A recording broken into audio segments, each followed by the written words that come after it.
pretty much all here. Good morning and welcome to Midsummer Conference. I'm so pleased to have us all come together. This summer, you are engineers and biologists and techies and chemists and more. Since you applied to the ACE program, the world has changed a bit.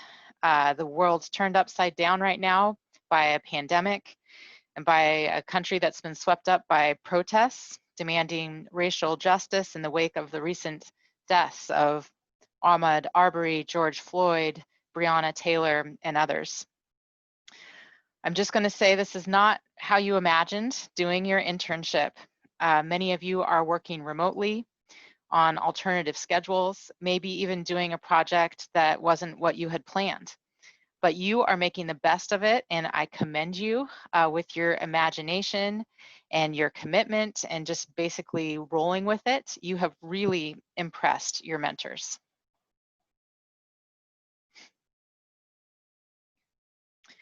Looking to the future, life beyond this summer's ACE internships will be drawing on all people's talents to solve some pretty big problems. We need medical services more than ever before. We're looking for advancements in carbon-free energy, artificial intelligence, cybersecurity, data science, just to name a few. And we'll depend on those with expertise to harness scientific advancements in an ethical and effective manner.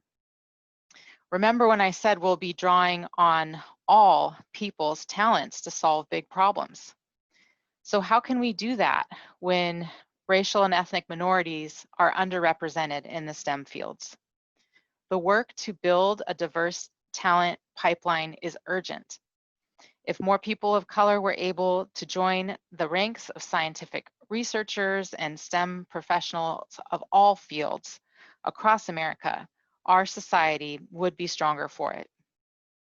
Yet there are many barriers in place, such as inadequate education in some places, a lack of resources and support, discrimination as a person of color tries to get their first job, and now we have COVID-19 exacerbating all of these barriers. So where do you come in, interns? You may be challenged by these barriers yourself as you navigate your career path. Find and accept support. Persist. You will all need to raise up others and be allies for those fighting through these barriers as well. Take action, use your voice and power. As you are learning and creating a new network and tapping into courage and grit that I've seen you show this summer, acting in the face of uncertainty, you're getting prepared to grow into successful careers in the future. You will be stronger and more resilient as a result of your ACE internship. So get ready, because people are going to start to come to you because you know something and because you can help. In the future, organizations will be rebuilding their workforces across a range of roles in IT or healthcare or advanced manufacturing, financial services, and more. And you will be ready. But there's more. You can be part of the public conversation and help cultivate policies and practices that will dismantle anti-Black structures and institutions, including access to careers in the STEM fields. You can support each other in this. It might be asking a lot to lay such important work on you, but you can do it. You are already making your mark in your internships, and you are not alone. Think of the mentors you have met who will be rooting you on wherever you are in your path.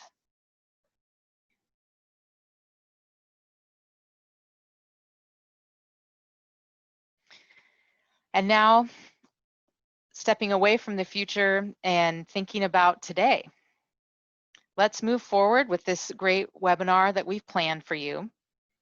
Before we kick it off, I've got a couple announcements. I have to start and thank Saturday Academy's operations team for preparing and supporting our event today. And I also wanted to share this shot. It's the 2019 group photo taken of the ACE interns at last summer's Midsummer Conference at Oregon State.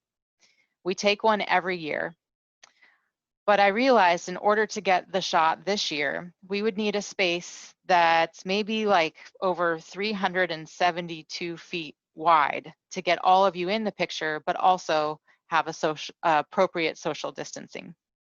So that's not happening, but don't worry, we're gonna get you your t-shirts. We'll send them out at the end of the summer with your credit packets. But I do want to announce that the winner of the t-shirt design contest is Caroline Gao. Thank you so much, Caroline, for designing our t-shirt. So keep an eye out. I'll be getting your prize gift card to you shortly. Our agenda for today, up next, we have Skip Rochefort and some of his wonderful students. They're going to talk with us about college preparation and selection. Around 11, we will take a break and then come back together and we'll hear from Stacy Johnson about how to prepare for symposium in August. You've probably noticed that the webinar has a Q&A option. Please let us know what your questions are. Keep them coming throughout the morning. And Skip and Stacy will be able to answer your questions at the end of their talks. And then I'll just kind of come back on, close up our event, and we should be done around 12:15. So now I will hand it over to Dr. Skip Rochefort, OSU professor, ACE mentor of many, many, many students. And joining Skip today, we have Alyssa. She went to Banks High School, and she's a senior at OSU in bioengineering. We've got Mar, who's actually an ACE program alum. She went to Sheldon High School and went on to Lane Community College with the degree partnership program and is a first year at OSU in chemical engineering. We also have Brooke. She went to Corvallis High School, OSU mechanical engineering. She's first year and she's in the STEM leaders program. So thank you all of you for joining us today. And Skip, I'll stop sharing and hand it over to you.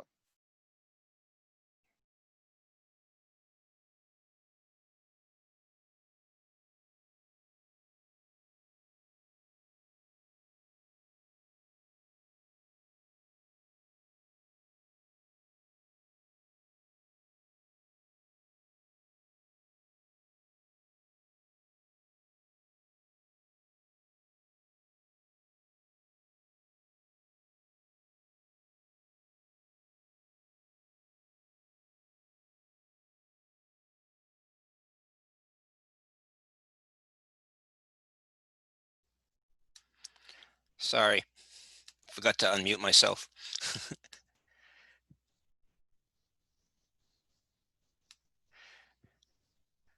All righty. Can everybody see that okay?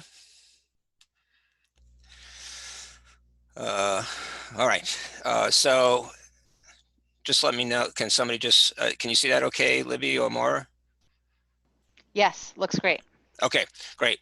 All right, so welcome everybody. I have done this presentation for several years here at the Midsummer Conference, and this is certainly a different experience, as Libby said. My name is Skip Rochefort, and I'm a faculty member in the School of Chemical, Biological, and Environmental Engineering at OSU.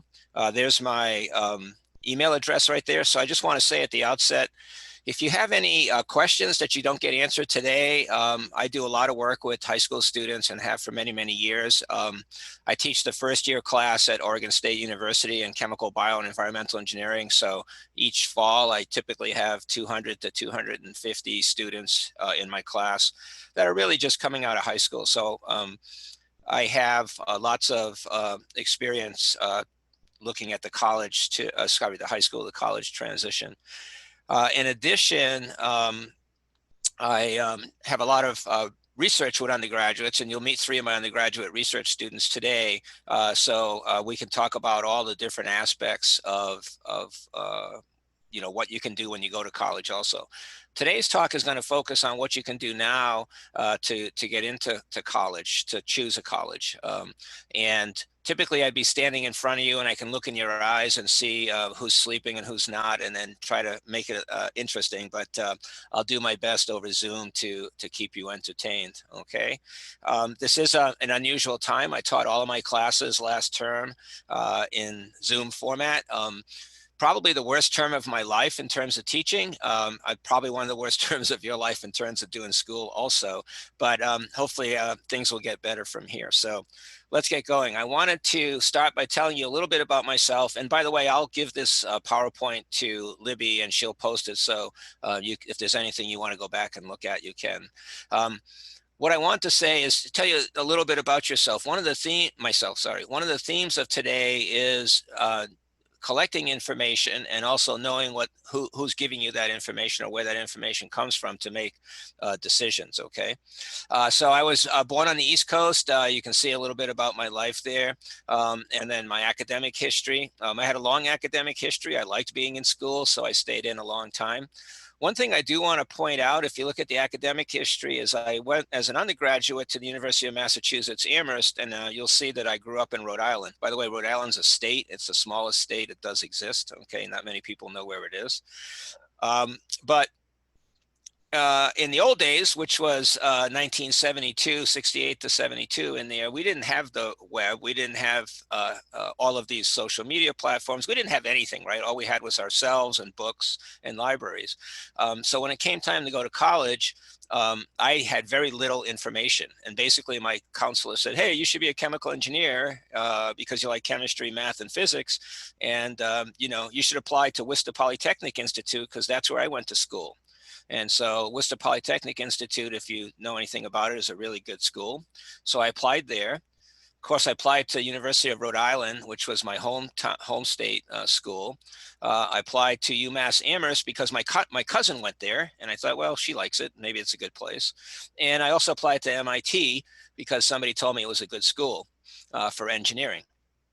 And so I was a pretty decent student in high school, so I ended up getting into all those places.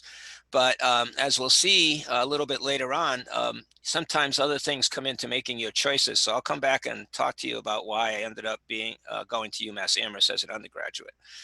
I've had a lot of jobs starting when I was 12 years old. I was cleaning toilets at the restaurant, okay, and have worked my entire life. But I highlighted the one in red there, which is I really found my life path pretty late. Maybe you guys know what you want to do, but I certainly didn't know. And so in 1975, I started doing research in a lab and got really excited about doing research and working in the field I'm in right now, which is polymers. So a lot of people like to plan stuff. I'm not a planner. I just let things happen. And I've been pretty lucky that things have sort of happened in good ways for me.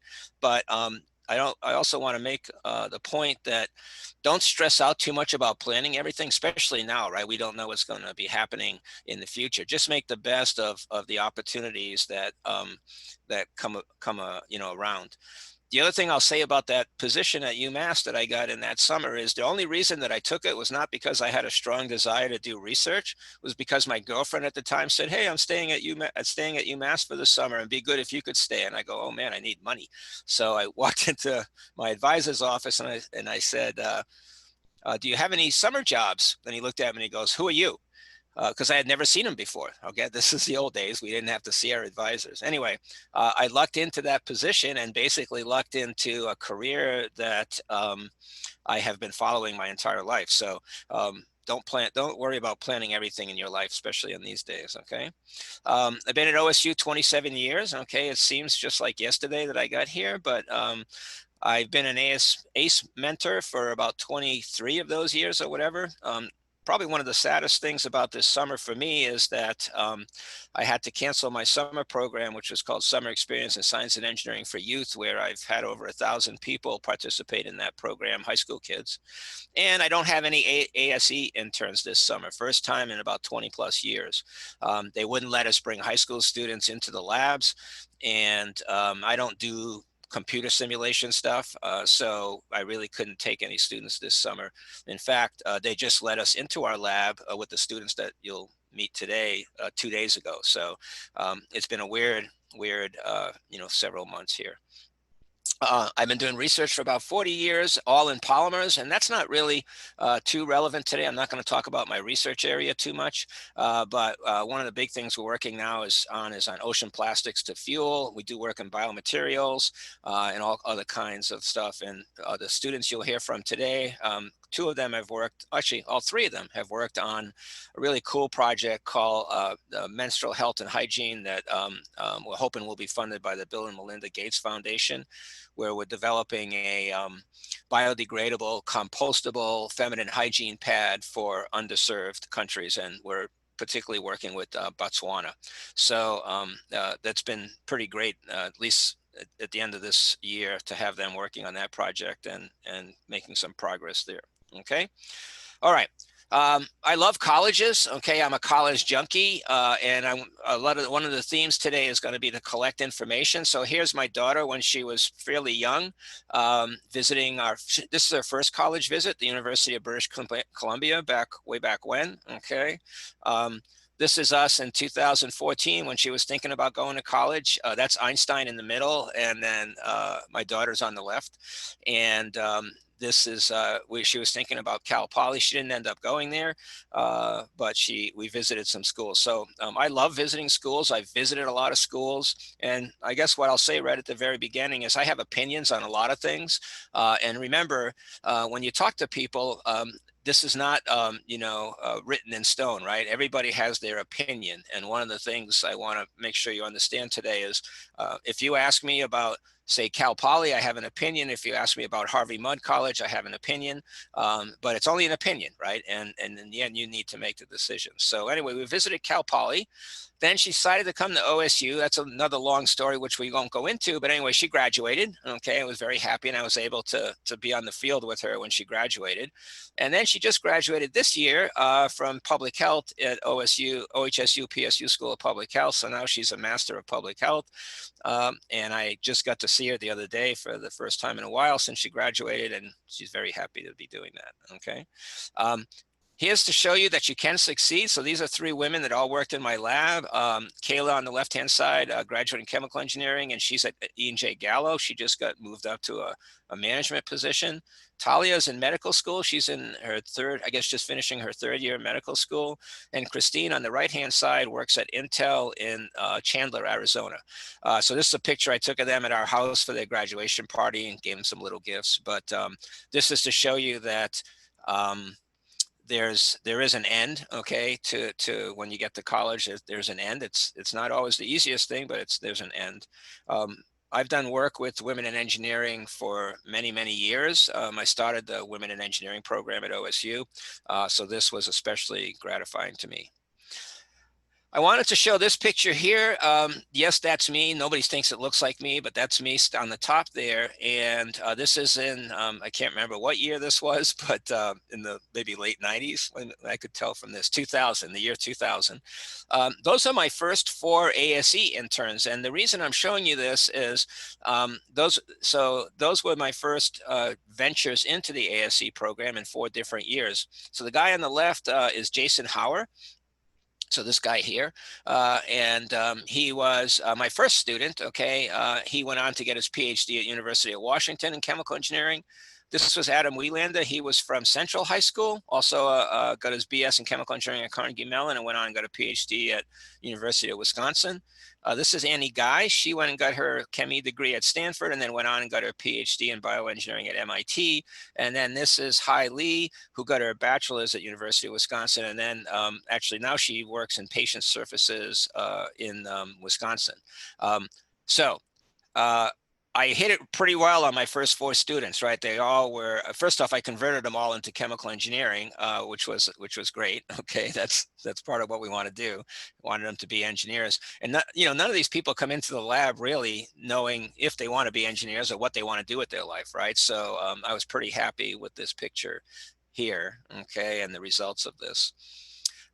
I want to tell you a story before I get into this, and the story is two of those people. One is Jason Hauer, so that's JH, and the other one's is Annie Guy. Okay, so if we start with Jason here on the top, Jason was valedictorian of his class, senior class president, blah, blah, blah.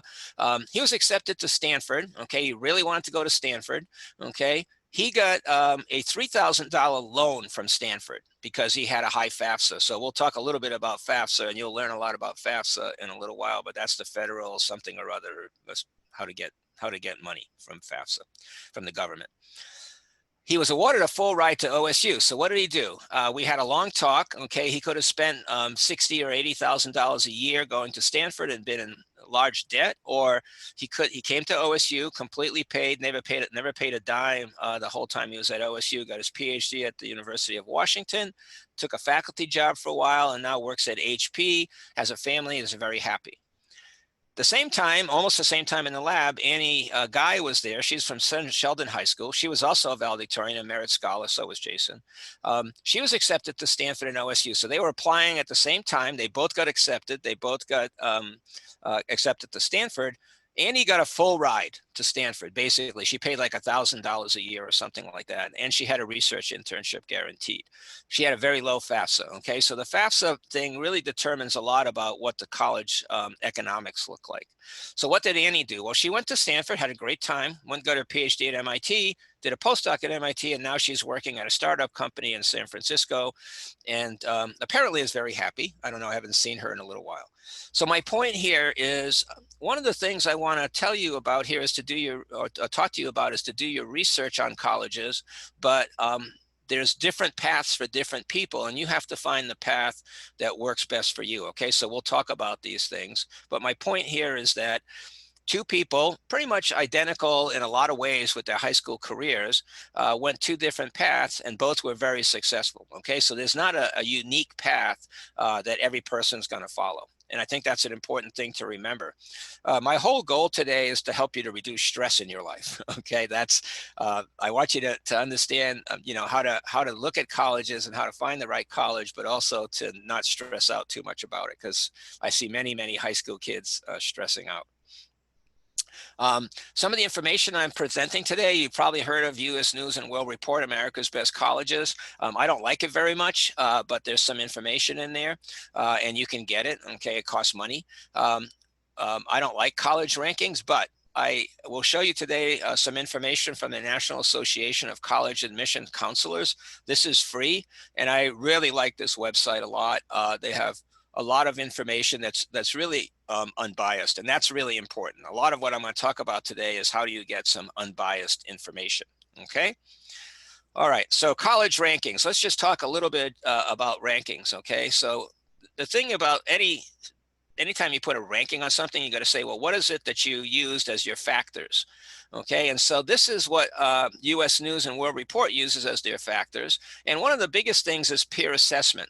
And what that means is that the presidents of all these schools get together, they pat each other on the back, and they say, you're great, you're great, you're great. And that's 25% of the rankings, okay? And then if you look at the other things like retention rates, they have good retention rates because they're highly selective, okay? And they have a lot of resources because they tend to have places like Harvard and MIT have huge endowments, and Stanford. Okay, they're very selective. Okay, so they select very few students. So for instance, a state school like Oregon State University, acceptance rate may be something like 90%, while Harvard might be 8%, MIT might be 8% or 10%, something like that. Okay. They have money to spend on students, and they get a lot, and so that all goes into the ranking. So the question is really, of those things that go into the ranking, what's going to affect you the most? Okay, so graduation rate might affect you. Okay, that's a good thing. Retention rates might affect you, but a lot of these things are more about the institution and not you. And so that's one of the things you need to look at when you look at rankings, is how are the people that are assessing this and making these decisions, what are they weighting? What are the weighting factors? Okay, that's always an important thing. Now, what do these college rankings really mean? Well, this is back to the National Association of College Admission Counselors. Here's the website for that. And I really like this website. And so if you look at the things in blue, it's like, should these rankings have any influence on what college you choose? And the short answer is no. So they have a little bit of a blurb here. I just kind of took this, I sort of lifted this from their webpage actually. Why is that? Why should that not matter? Well, because they don't look at key factors like learning outcomes, student engagement, things like that, which will be paramount, will be very, very important in your undergraduate career. Okay, so they say the rankings shouldn't matter to you. But rankings aren't completely useless, because in the process of ranking, like for instance, US News and World Report, there's a lot of information about the schools themselves, okay? So you can look at that, you can get that, but then you got to take some time and say, what matters most to me? And again, that's going to be the theme for today is what's going to matter most to you, not what matters to your parents or your friends or whatever, okay? So college choice, okay, the school you go to has to be the one that's the best fit for you. I've had many students that have gone off to other schools and eventually come back to Oregon State University because it felt better to them. Okay, and so I'm not saying that that's what you need to do, but you need to be comfortable in the place that you go, and that's something that you have to try to assess. Okay, so what the colleges look at when they try to make some choices? Okay, so this is again from the National Academy of Admissions Counselors. The number one thing they look at, there's a bunch of stuff they look at, but 80% of your grades, 80% of what they look at is grades in your college prep classes. So that's pretty straightforward, right? It's like, do a good job now, and you're going to have a good chance of getting into decent schools. Okay, there's other things they look at, but that's 80% of the colleges said they look at college prep classes. Okay, less important is the SAT and ACT, and as you probably have heard, there are some schools that are even dropping these requirements now, and actually I hope they do. There's no data really that shows that the SAT or ACT scores reflect your ability to be successful in college. Okay, so hopefully a lot more schools will be dropping these things. So bottom line is do well now, and the thing you want to look at is my checklist timeline for applying to colleges. Don't get caught at the last minute. Those of you that are juniors right now, you should be looking at this, right now. Look at this checklist, see what you should be doing. You should be doing some research. And even sophomores, it's not too early to do that, okay? Or sophomores going into junior year, juniors going into senior year is what I mean. Okay, so again, I'm pushing this National Association of College Admission Counselors websites because what I found is there's a lot of useful information, and it's completely free on that website. Okay, all right, so let's get down to now. That's how we were collecting information. Let's get down to where do I look for information? Okay, so you got to do your research. One of the problems you have right now is there's so much information out there. Okay, you can click a button and find out about anything, right? You have, I don't even use social media, but I know my daughter, I asked my daughter what she uses, like Instagram, what is that other thing? Twitter, all those other things, right? Now I heard TikTok's a big thing, although I'm not really sure what that means either. But anyway, there's a lot of information coming at you. What you need to do is to be able to go through that information and make sense of it, right? So one of the big things is know the source. As you know, we've heard false news so many times in the last 4 years that we're kind of immune to it right now. But there is bias in a lot of information that's out there. So where do you get your information? Okay, well, there's high school counselors, teachers in the library. High school counselors tend to have their favorite schools. You probably already know that. Okay, so when I first came to Oregon State in 1993, I found out that a lot of kids from Crescent Valley High School were applying to Brown University. Now, I found that kind of interesting because I grew up just 10 miles from Brown University, and I have cousins that have gone there. But I was thinking, why does somebody at Crescent Valley High School think they want to go to Brown University? Well, it turned out one of the counselors really liked Brown University. And so I found all of these students, these good students applying to Brown University, not knowing exactly where it was, which is in Providence, Rhode Island, not knowing what the area was like, and not knowing how much it cost, you know. And so you got to be a little careful with your counselors. My daughter, when she went to the counselor, I think the counselor said, maybe you shouldn't go to college or something like that. I don't know. It was kind of interesting. There's college guys like Peterson's and whatever. Okay. There's a National Association of College Admissions Counselors, which is free. That's why I highlighted it in blue there. There's the web. So there's college homepages. Now, when you look at college homepages, remember, nobody's going to make their college look bad. Every college looks great on the homepage, even when you do the virtual tours. Now, virtual tours, Alyssa will talk a little about this. She likes virtual tours, but they're not going to show you a crappy dorm room, right? Every dorm room is going to look great. So, but, you know, it's a good thing to do to see, you know, for instance, if you want to go to Arizona State University and you like trees, you don't want to go there. There's no trees on campus. Okay. So things like that. I mean, some very, you know, not academic things usually normally, but other things about how the place feels to you. And then everybody and their brother and sister is going to have some opinion on where you should go to college, right? So family, friends, people on the street, you can talk to them. You know, talk to your grandfather, your grandmother says, hey, go to my alma mater, blah, blah, blah.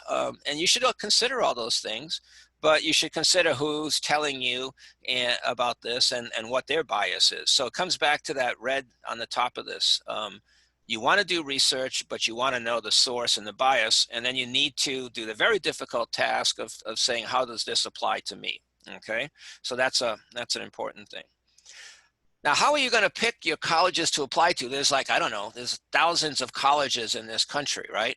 How do you decide where to pick? Well, you got to make a list. And, you know, I'm an engineer and we do analyzing data all the time. So I love lists, okay? And when I talk to high school students and I sent you some information, I think Libby passed it along to you, a couple of worksheets that I give to my students in the program in the summer. Right now, I'm talking to a lot of kids about graduate school and I have them do the same list. Okay. So what do you want to study? Okay. That seems obvious, but for instance, if you want to study engineering, you really can't go to the University of Oregon. They don't have engineering, okay, just in this state as an example. So make sure you know they have the field of study you want at the place you apply. Location, this is a big deal, okay? Where do you want to go? Do I want to go to University of Wisconsin? Great school. It's in Madison, Wisconsin. Probably nobody knows where that is, but it's in the middle of the country, okay? It gets really cold and it gets really hot and they have black flies, but it's a great school and I love it. It's a great place, okay? The setting, do I want to go to a school that's in the middle of the city like NYU or Columbia, where when I get out, or Johns Hopkins, you know, when you leave those schools, you're in very dangerous areas. In fact, Johns Hopkins at orientation, they tell you don't go out this particular gate unless, you know, you have life insurance because there's no guarantee you're going to make it home. So, but, you know, that can be exciting too. Just go out the other gate.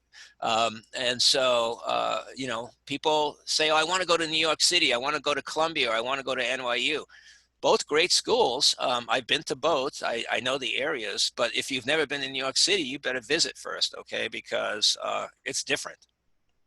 And then there's cost. I put this in red, not that you're going to go broke. That's not why I put it in that you're going to go in the red, but it's something you really need to consider. What size do you want? Okay, there's small schools of 2,000, 3,000 people. I consider those to be like giant high schools, okay? But like high schools, some of your high schools have 2,000 people in it. So if you pick a school that has 3,000 people in it, and I'm not saying those aren't good schools, but realize that's a very different experience than if you go to a school like University of Washington, which has 60,000, or OHSU, which has 25,000, okay? And everything in between. So I call those 2,000 schools, person schools, tiny schools, okay? And they can have a very personal experience, but they tend to be liberal arts colleges. So if you're looking for an engineering degree, you can't go there. Some of them have pretty good science programs. Public versus private, okay, that's pretty obvious. Stanford's a private school. They have private money. Harvard's a private school. They have private money. Public universities, and I'm a huge fan of public universities, I think because I started off there, but public universities have a much typically a much greater diversity of people at them, okay? And I think that's, in this day and age, I think that's a really important thing. I can tell you, growing up in a small town in Woonsocket, Rhode Island of 50,000 people and going to UMass that had 32,000 students at the time, there is not a single period in my life where my life views, my personality, everything else changed. Academically, you learn some new stuff. Yeah, that's it. But, you know, college is a lot more than that. And what you end up picking as a place to go is going to have a big impact, because from 18 to 22 is when you go from being you know, a kid, really, okay, to an adult. And that transition is huge, very big, and where you go has a big effect on it. Okay, if you like specialty programs, so you know, if you're going to go to, say, a school that has an affiliation of some kind, okay, then you want to make sure you know that. Okay, so BYU has an affiliation. Okay. Gonzaga has an affiliation. Okay, you run around campus, there's a church there and everything else. Okay, so make sure you know what those affiliations are. Okay, campus culture. One of the things you can learn from looking at U.S. News and World Report and the National Academy of College Admissions Counselors is what's the diversity like on campus? What are the percentage of underrepresented groups? What are the, you know, where do most of the people come from? Everybody says they'll have people from 50 states and all these different countries, but you want to look at the percentage of those people, okay? And if that's important to you. And I think in these times now, coming from Oregon, which is not really that diverse, honestly, looking for diversity in your college experience is a really a paramount thing right now. I think that's something you really need to think about. And then the rankings, which I told you I'm not really fond on. Okay, so if you look at your list, how do I pick my colleges? If you set up a spreadsheet or just a little list for yourself and start putting down what's important, then that helps to limit stuff. Okay, so with my daughter, she was a swimmer. She swam for many years. So she went to swim at the University of Texas at Austin, and she came back and she said, I want to go there. And I said, no, you're not going there. And then she went to Texas A&M and she said, oh, I really want to go there because they have a great swimming complex. And it's like, no, you're not going to go there. And then she said, I really want to go to UC Santa Barbara because my grandmother, you know, lives in Santa Barbara and I used to work there. And I said, yeah, that's, you know, $60,000 a year. We can't afford that. So there's a lot of things that go into this process.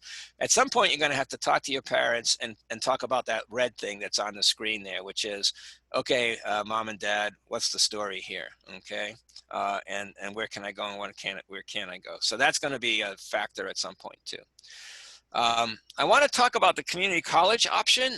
Mara will talk a little bit about this. We have great community colleges here in Oregon. And so we have this something called the Degree Partnership Program, which Mara was part of. So she's going to talk a little bit about that. Here's some information on it. Why do you want to start at a good community college? Well, there's a lot of good reasons. One of them might be financial. There's the Promise program here. I don't have any information on it, but you can look up the Promise program for community colleges and you can basically go for free, okay? Family, if family is really important to you and, you know, at 17 or 18, you're not ready to move away from your family yet, then, you know, then that's another way to move forward in your career and still keep, you know, your family close by you. Background. This is an important one, right? Not every high school has the same degree that would prepare you for college, okay? And so if you have to go to college and say do engineering and you have to start with algebra and math, well, you're paying money, good money, to do basically you know, background information. So why not take some time, do that at community college where you might be able to you'll have good instructors and get that background. So when you go to the university, you're really starting to take the classes that you're paying that money for. Okay. As I said, there's community college has really good teachers. That's their job. Okay. So my job at the university as a faculty member is to teach, do research and do service. Okay. And research is a big, you know, big part of each faculty member's life here at OSU. But at community colleges, their job, their whole life is teaching. Okay, so they teach. They have good teachers. They have smaller class sizes, a little bit more personal things. So if you want a little transition from, especially if you come from a small high school and you want to transition to a big college, community college, I think is a good way to do that. You don't have any idea what you're doing. Then that's a good way to explore at little cost. Okay, so C number one, I said there's financial. It's a good way to do some exploration without having to dish out a lot of money. Okay, and there's nothing wrong with spending a year trying to figure out what you want to do before you really get into it. Okay, why not go to community college? Well, friends. Okay, so don't do it because your friends are going there. Okay, that's the only thing. I couldn't think of any really bad reasons to go to community college, but deciding on where to go to college based on where your friends, where you think your significant other for life is going to be, which won't be your significant other for life about 98% of the time, by the way. Don't make your decisions based on your friends about where to go to college, not only community colleges. Okay, so keep that in mind also. All right, you got to pay for college. So the FAFSA is a free application for federal student aid. You need to start thinking about this, now if you're not doing anything, or at least in fall, because you got to get your parents to buy in and help you do this. Okay, so it's required for almost all financial aid these days. As I put down here, so there's something called the expected family contribution. And this is the thing that's going to drive your parents nuts, okay? Because this number basically says this is how much, based on your taxes, your tax reports, tax returns and everything, we expect you can pay for your kid to go to college. And this always comes out to be 3 or 4 times higher than your parents think they can afford, okay? It's a very strange number, this EFC. It's like the most dreaded thing that parents see when they're looking at paying for colleges. And so in my case, both my wife and I work. Basically, my daughter couldn't get any scholarships or loans or anything. I mean, she could get maybe a little bit for merit, but not for anything else. So that expected family contribution is a killer. And if you remember back when I was talking about Jason and Annie, right? Jason's EFC was really high, which meant that they expected his parents to pay a lot of that money to go to Stanford, and Annie's was really low. And they said, hey, here's $30,000 in scholarships, okay? And a scholarship is different than a loan, right? Loans you need to pay back. So you got to go fill out this FAFSA. It's a little bit of a pain, and you got to get your parents to buy in. So you might, if you're going into your senior year, you probably want to think about this right now, okay? All right. The profile is a college scholarship service, okay, and they can help you see what basically it's another way to apply for scholarships. Okay, so you should go take a look at that and fill it out. Okay, basically you gotta search around everywhere for ways that you can find money to pay for college. Okay, there was this guy Ben Kaplan that went to, I think he was at South Eugene High School years ago. He was called the scholarship coach, and he used to write a column in the Oregonian, which I followed once a week, which is how to go to college almost free. And I'll have a little blurb on him on the next slide.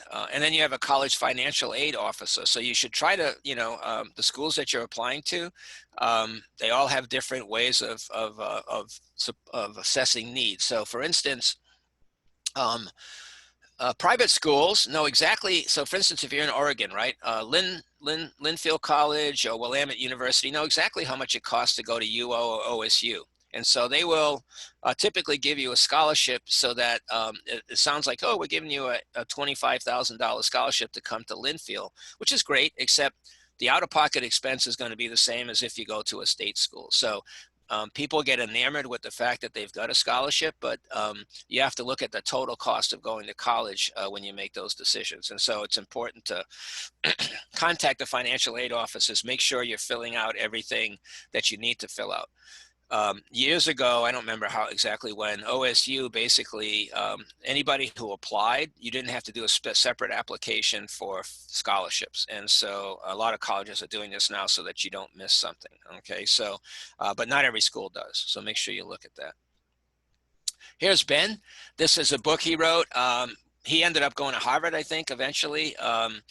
And I went to look him up this week to see what he's up to now. And now he's like consulting on business stuff or whatever. So he went to Harvard, didn't pay too much money. And so this is a pretty good book. You can get it cheap on Amazon right now in other places. And it has some good tips about, how to find scholarships. Not necessary, but, if you like to have something to hold and read, it's a pretty decent book.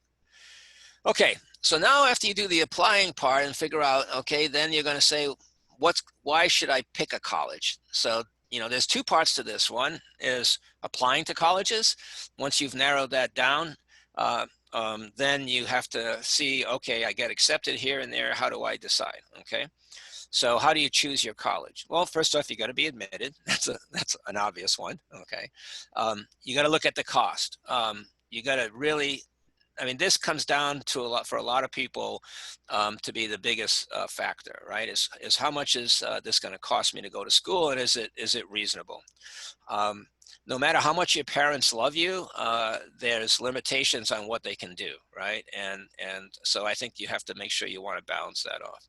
And then the most important thing, I think, is the Zen factor. So I like this term, okay, because if you think about, the Zen of this and the Zen of that, one of the great books I read when I was traveling and I was young was Zen and the Art of Motorcycle Maintenance. And there were some really neat concepts in there about quality and the difference between quality and just things that are, okay? So this is the Zen factor. It needs to feel good. If you can at all afford to visit a college campus, now that's a little harder now with the pandemic, because this is the time that a lot of juniors might have been visiting colleges. But as Alyssa will talk about in a minute here, the virtual college tour now becomes something that's really a good way to do things. And it's tough to decide if a college feels good to you. Let me give you another example. There was a guy, Neil, that worked in my lab. He went to Oregon Episcopal School as an undergraduate in high school, and he ended up working in my lab in the summer. And from the time I met Neil, he always said, I want to go to Dartmouth. I want to go to Dartmouth. And Dartmouth is in Hanover, New Hampshire. I know the place well. I've been there many times. So I said, why do you want to go there? And he'd tell me all the great things about Dartmouth. So him and his parents took a tour of the East Coast in the summer while he was working for me. And then he came back and I said, well, how's Dartmouth? And he goes, I'm not going there for sure. So I said, well, why not? And he said, when he did his college tour, first off, it's in the middle of nowhere. It's like 3 hours from real civilization. Okay, it's beautiful. It's in the middle of the trees. If you want to do cross country skiing in the winter, it's a great school to go to. If you want to run in the woods, it's really good. But it's not near a big city at all. Okay, and so, but the thing that turned them off was the culture there was very much driven by the Greek system, by fraternities and sororities, and that wasn't something he was into. And so, even though it was a decent school, he said, "I'm not going there." Long story short, he ended up going to Stanford and having a great experience. But I think visiting schools is a really important thing. Harvey Mudd is a good school, but I would not go to Harvey Mudd unless you visited there, because it's also a strange school. Okay, so, and I'm not putting down Harvey Mudd or Dartmouth, but I think it's important that you know about the schools that you're going to. And so if you can't visit, do everything you can to figure out what college life is like at those schools, okay? And all of those other factors I talked about urban versus rural, how far away do you want to be from your family? Do you want to be able to come home on weekends to do your laundry, or do you only want to come home at Thanksgiving and Christmas? All those kinds of things are important, okay? So here's your game plan. Right now, you're going to develop your talents. Take AP and advanced courses in high school. Okay, remember I told you that 80% of the schools look at those courses. Plus, that saves you money. Okay, if you take the AP course and you pass it, then you get from some schools you get college credit. Now, you won't get college credit at Stanford because they want you to pay for every credit. But at OSU, my daughter came in with over 50, like 55 or 60 credits from high school. And she didn't have to take a lot of these courses like writing 121, which is like composition, because she took, I don't know, AP English Lit or something like that. And that saves us money, that saves her time, okay, and lets her explore other things rather than doing a course that's probably really not as good as your high school class, okay? So don't only take math and science classes, but take those, what was the other one? Geography? No, or government, something government it was called. She got some credit for that too. She got credit for chemistry, all those, biology, all those kinds of things, okay? Choose the right school. Oh, by the way, and even if you don't take the AP courses, and if your class, if you don't have AP classes in your school, take the highest level you can, because that's going to help you when you get to college to be successful. Okay. All right. Choose the right school, not prestige, but the best fit for you. Build a great application. Don't do the application, you know, one night when you're bored. Okay. Pay some attention to it. Put effort into the essay. The essay is important, and the questions, all schools are a little bit different. Some of them ask you questions. Don't just blow them off. Excuse me, and don't just say, you know, give a rote answer like, I want to go to your school because I think it's the best one in the country, blah, blah, blah, okay? Try to make it personal. Try to make it real. You know, they look at a lot of these and they can tell when somebody's just BSing and when it's a real honest essay. So talk about something you're passionate about. You got to find the money. No doubt, there's no way to do that. Okay, you can't be blind to this. You have to be realistic. So that's, you know, when I went to college, getting back to where I was accepted, right? I was accepted at MIT and Worcester Polytech, UMass, and URI. I went to UMass because I was out of state and they gave me the best scholarship. It ended up costing me almost nothing to go to college, while at MIT and Worcester Polytech, I would have had to pay lots of money, which I didn't have. Okay, we weren't that well off. We had a lot of kids. I had to fund my whole college career. And so that's how I made my choice. Like I said, it was, I think, the best choice I could have made. I don't think, knowing now what WPI and MIT are like, I would not have had anywhere near the life experience that I had at UMass. And so I'm really happy that just by luck, again, just by luck, I went to the school that I think had a huge bearing on the rest of my life, which would have been different, I think, if I went to those other schools. And get off to a good start in college when you go. So once you get there, okay, don't be a passive person. You know, be an active participant in your college. Get involved in student organizations, meet professors. Don't sit in your dorm playing computer games. Okay, get out there, meet people. It's the absolute best time of your life. Okay, and I can say that, having had a long life, I can say if I could go back to college, well, if I eliminate like the first 6 months, which were kind of awkward, but after that, it was really the best time of my life in so many ways. So you got a lot to look forward to. Okay. So getting back to it, don't worry, be happy. It's all going to work out for you. All right.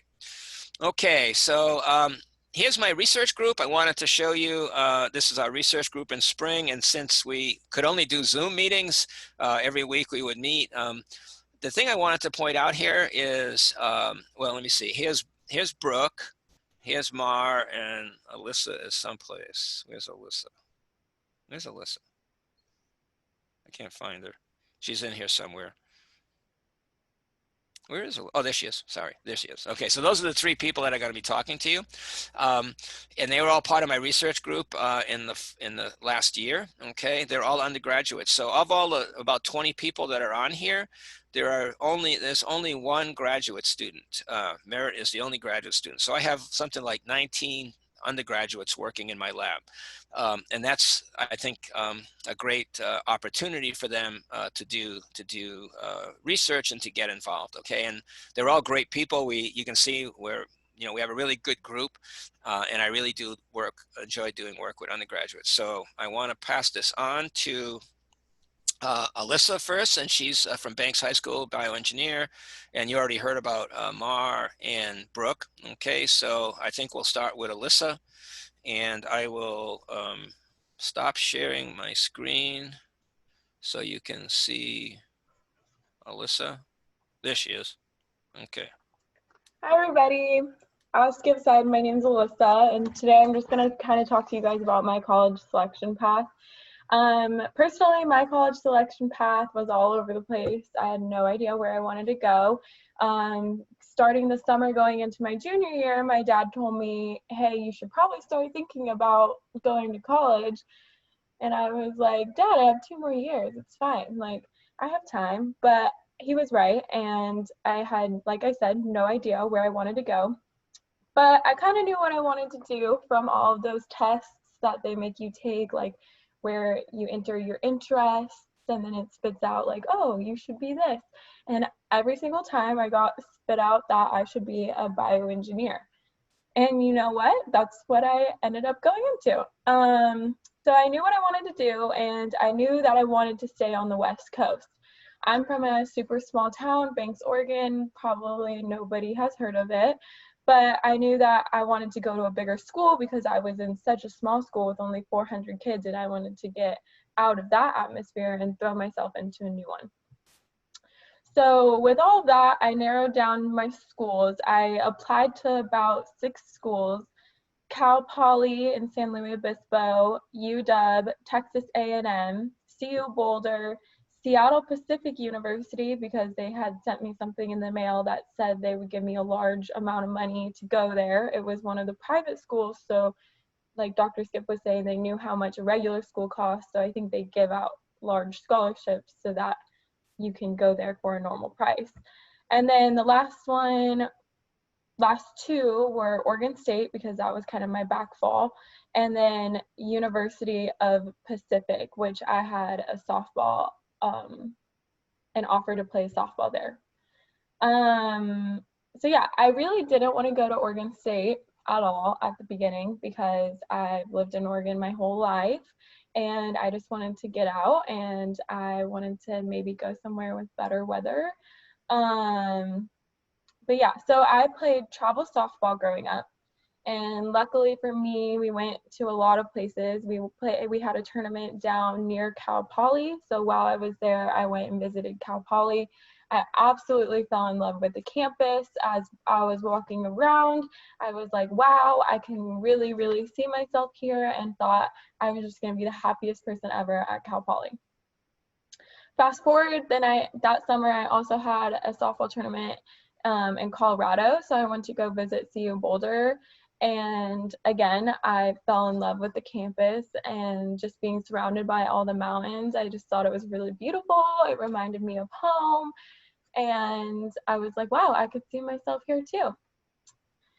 I drove to visit UW in Seattle Pacific just because I live in Oregon, so it was really close, but I was not impressed by either of those campuses. They had a day at Seattle Pacific University where you could spend the night on campus, and I went with the intent of spending the night and like seeing myself there. But as I was walking around that campus that day, I just knew that that school wasn't for me, and I actually opted out of staying the night. So I left that day with my parents, and we went to go to UW, and we got to walk around the campus there, and I just didn't like it. It was so huge. Like, I knew I wanted to go to a big school, but it just everything seemed so far away from each other, and I just wanted something a little bit closer, because I saw where the dorms were and I saw where campus was, and I was like, there is no way I am walking that far to class every single day. And then what happens when I live off of campus? I'm going to be even farther. So those were pretty much, I X those off my list because I just didn't feel right there. With that, I also said I applied to Texas A&M. Clearly, I live a little far from Texas, so for that school, I actually did a virtual tour, like Skip had mentioned. I think a big thing with virtual tours, if you're going to take that route, especially now, is yeah, they make everything look so great and prestigious and wonderful. Like, they're not going to show you a bad picture, but pretty much every school has a virtual tour of their dorms, the inside. And if you look online and you look at each dorm they have and try to do a virtual tour for each of those dorm rooms, then you can tell what dorms are newer and what dorms are older and kind of get a feel for that. And then I would just focus on, when you're doing the tours, looking at the actual campus and what the atmosphere is like. Like you said, do you like trees? Well, there's no trees, it's a desert. For me, I was really interested in going to ASU at one point in my life. And I had visited the campus because I was visiting a friend down there, and it was very desertish. And they had mentioned that they have a lot of snakes, and I really just cannot do snakes. So I was like, you know what? I think I would be a little freaked out walking to campus every day if there's snakes on campus. So I was like, yeah, maybe this isn't really the place for me. So that narrowed down my school list to 3 schools. I ended up having Oregon State, Cal Poly, and CU Boulder, the 2 that I really fell in love with, and then Oregon State as my backfall because I knew I would get in-state tuition. I knew they had along the lines of my major, and I knew that we could afford it, you know? So I ended up applying to Cal Poly, and when I got the letter back, I didn't end up getting accepted. I was really bummed out, but I think it worked out for the best because I ended up here. And then for CU Boulder, what happened was it costed like $60,000 a year to go there. I tried to convince my parents. I made a PowerPoint to convince them why I should go there, and it just didn't work out. So I ended up going to Oregon State, and I've actually been really happy here. And now I work with Skip in the lab, and I've gotten some really great opportunities here, and I think it just worked out for the best. But yeah, with that, I'll pass it on to Mar so she can talk a little bit about her path. Hi everyone, my name is Mar. I use they, them pronouns. I am a first-year chemical engineering major, so I'm just a little young one. Last year I was in high school, just like you all. First, just to start things off, so you all can get to know me a little better, I want to tell you a story. This is something that happened while I was in my freshman year of high school. So probably a lot younger than you all right now, but you all remember. I need to stop saying you all. So when I was in my freshman year of high school, I was a dancer. So it was Valentine's Day. Everyone was giving each other Valentines. And this one girl gave me this exquisitely folded paper pyramid that had little M&Ms inside. It was red and white paper. It was the cutest thing ever. And that was when I finally admitted to myself, I'd had a crush on this girl for 4 years. I remember how many times I just walked through the hallways of my school saying to myself, I have a crush on a girl, because it was the ultimate taboo for me. Now, fast forward a month or two, I didn't know that the Valentine had candy in it. I left it on my desk in my room. Every time I looked at it, I had those little jittery, fluttery feelings in my stomach. I got ants in my room. I had to get rid of it. But now you're going to wonder, what does this have to do with college choices? And so one of the most important things for me when I was choosing my college was choosing somewhere with a queer affirming program. So as Skip mentioned, I went to Lane Community College. They have a beautiful gender equity center. They have an active GSA. They always have coffee and tea and snacks there. It's a wonderful, affirming place. Then the other college that I'm going to is OSU. And OSU has a beautiful pride center.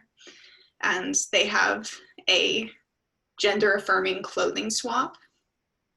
They call it their drag closet down in the basement. And so that was when I truly fell in love with OSU, was when I visited their pride center. And I found a oversized denim jacket that said Cabaret Uber Gay. I still love that jacket to this day. Another thing that I think you need to know about me to really understand me as a person is I struggle with mental illness. I'm going to tell you a little bit about my lowest point. This was my senior year of high school. I was dealing with untreated anxiety, depression, suicidal thoughts, and on top of that, I was in an abusive relationship. So, hands down, that was the lowest point in my life. And guess what? That was also when I was supposed to be making all of these college decisions. So that being said, I had grades and a work ethic that could get me anywhere I wanted. But I was dealing with some other stuff. So I'm going to pose a quick rhetorical question. Did community college save my life? Probably.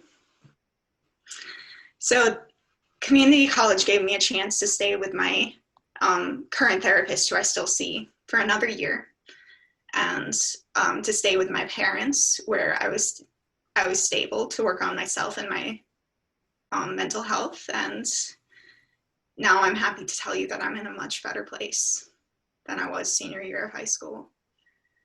And through my community college path, that's when I learned the well-kept secret of community college, and that's that the teachers there are amazing. So I brought a little something I want to show you all.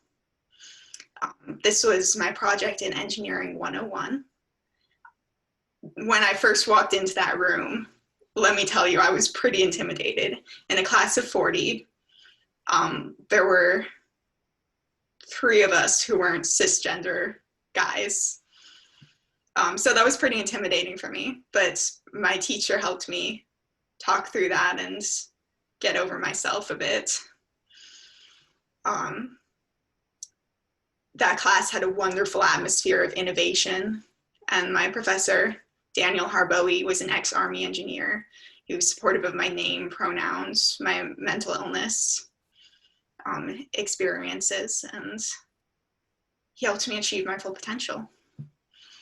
So, without further ado, I'd like to introduce you to my trebuchet. Let's fix that camera angle. To give you an idea of how it works, I'm going to give you a dry launch. So as you may be familiar with, the trebuchet is an ancient French invention that uses weights and counterweights to launch a payload. It's like a more sophisticated catapult. So our invention uses rubber bands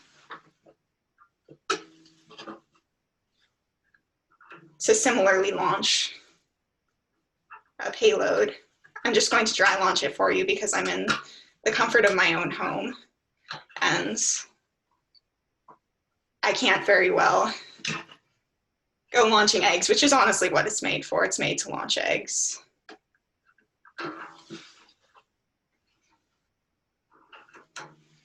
All right, safety off. You ready for this?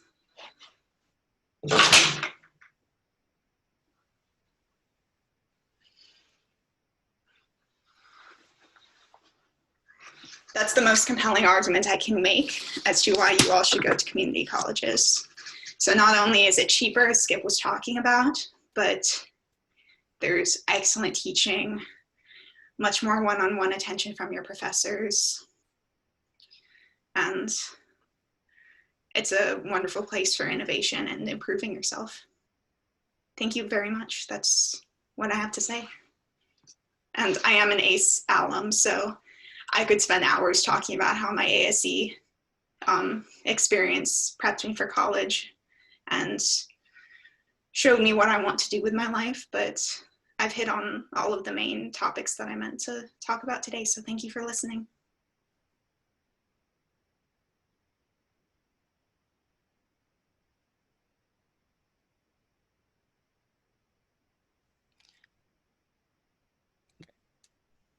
Hi everyone, so my name is Brooke Adaviri, and I just finished up my first year here at OSU as a mechanical engineering major. So my path to college was a little bit different. I've grown up here in Corvallis and went to Corvallis High School and practically grew up on OSU campus because both of my parents work there. When I was applying to colleges, I definitely knew that I wanted to stay in Oregon and go to a school that had an honors college because I really wanted to have a small school experience within a large university to get the best of both worlds. But at the time, I didn't really know what I wanted to major in. So I decided the two main schools that I knew I was going to be deciding between were OSU and U of O.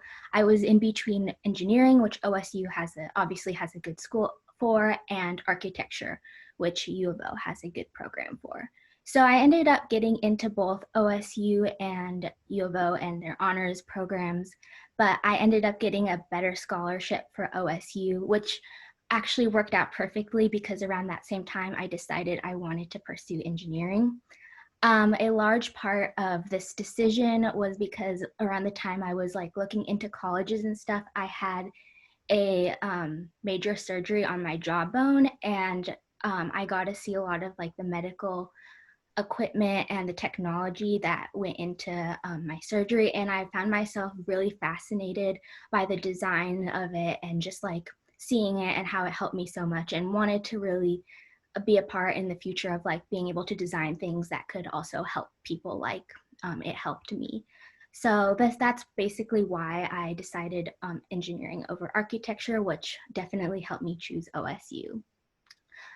So once I got to OSU, I was really happy with all the opportunities that are here. One of the best opportunities that I have personally encountered here was research through a program called STEM Leaders, which I was able to get involved in at the beginning of this year. So fall term, there was a 1-credit class that I took that just kind of got me in touch with like the basics of research and what it is to like be in contact with faculty and the basics. And I was really fortunate enough to be able to get the opportunity to work in Dr. Skip's lab through this program.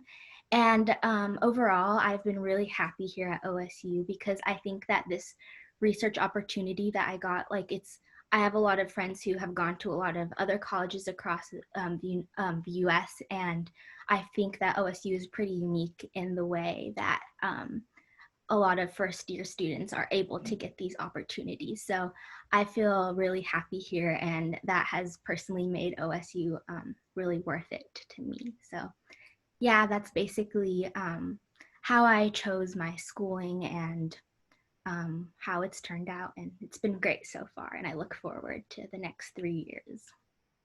So yeah. All right, great. Thanks, Brooke, Alyssa, and Mar. And I don't want to say that OSU is the only school you can go to. Obviously, these three folks work in my lab, so they went to OSU. They are at OSU, but I think that all three of those have fairly unique experiences. Hopefully, some of you can relate to those experiences, and I think the thing that I wanted to point out was that the deciding the thing that makes them all happy about their choices is that they're comfortable where they are. Okay, and I think that's an important thing, is that they're comfortable. And sometimes decisions are made for you. You know, you don't get admitted, you can't afford to go someplace, they don't have the major you want.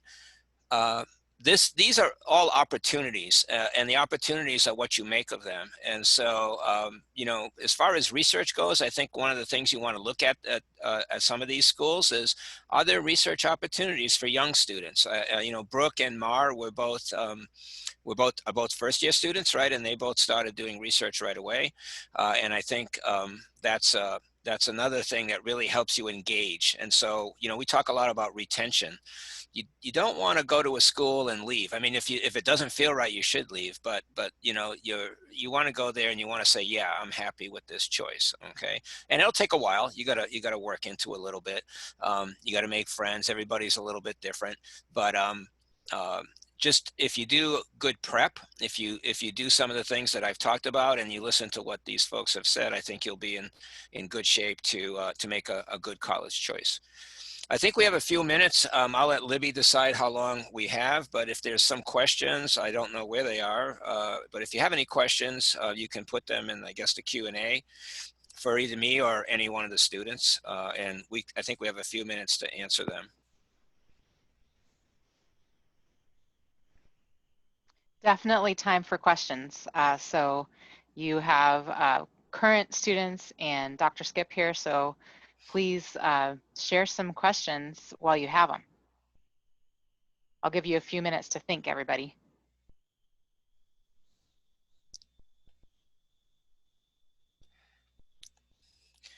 Having taught the whole last term in the Zoom platform, the absolute worst part of it is the interaction with the students and questions. If you look at the data, if you ask us for questions, they said you have to wait 40 seconds or so is the average time you need to wait for somebody to formulate a question and ask it in a Zoom format. And 40 seconds of silence in Zoom is like an eternity, right? And so one of the things I really miss in Zoom presentations is this back and forth and question and answer things. So I'm just biding time while I give you a little bit of time to think about if you have any questions. And if you don't, that's fine. You have our email address. If you want to talk to any of the students more personally, like on email or whatever, let me know and I can pass their emails along to you. I should have put them in on the page, but I didn't. Actually, I can do that. I'll check with them and see if it's okay first, but I can put their emails in the PowerPoint. It May looks I like we address have a Stacy's few. question? What? So Stacy asked, did your future grad school plans inform your undergrad choice, or should it?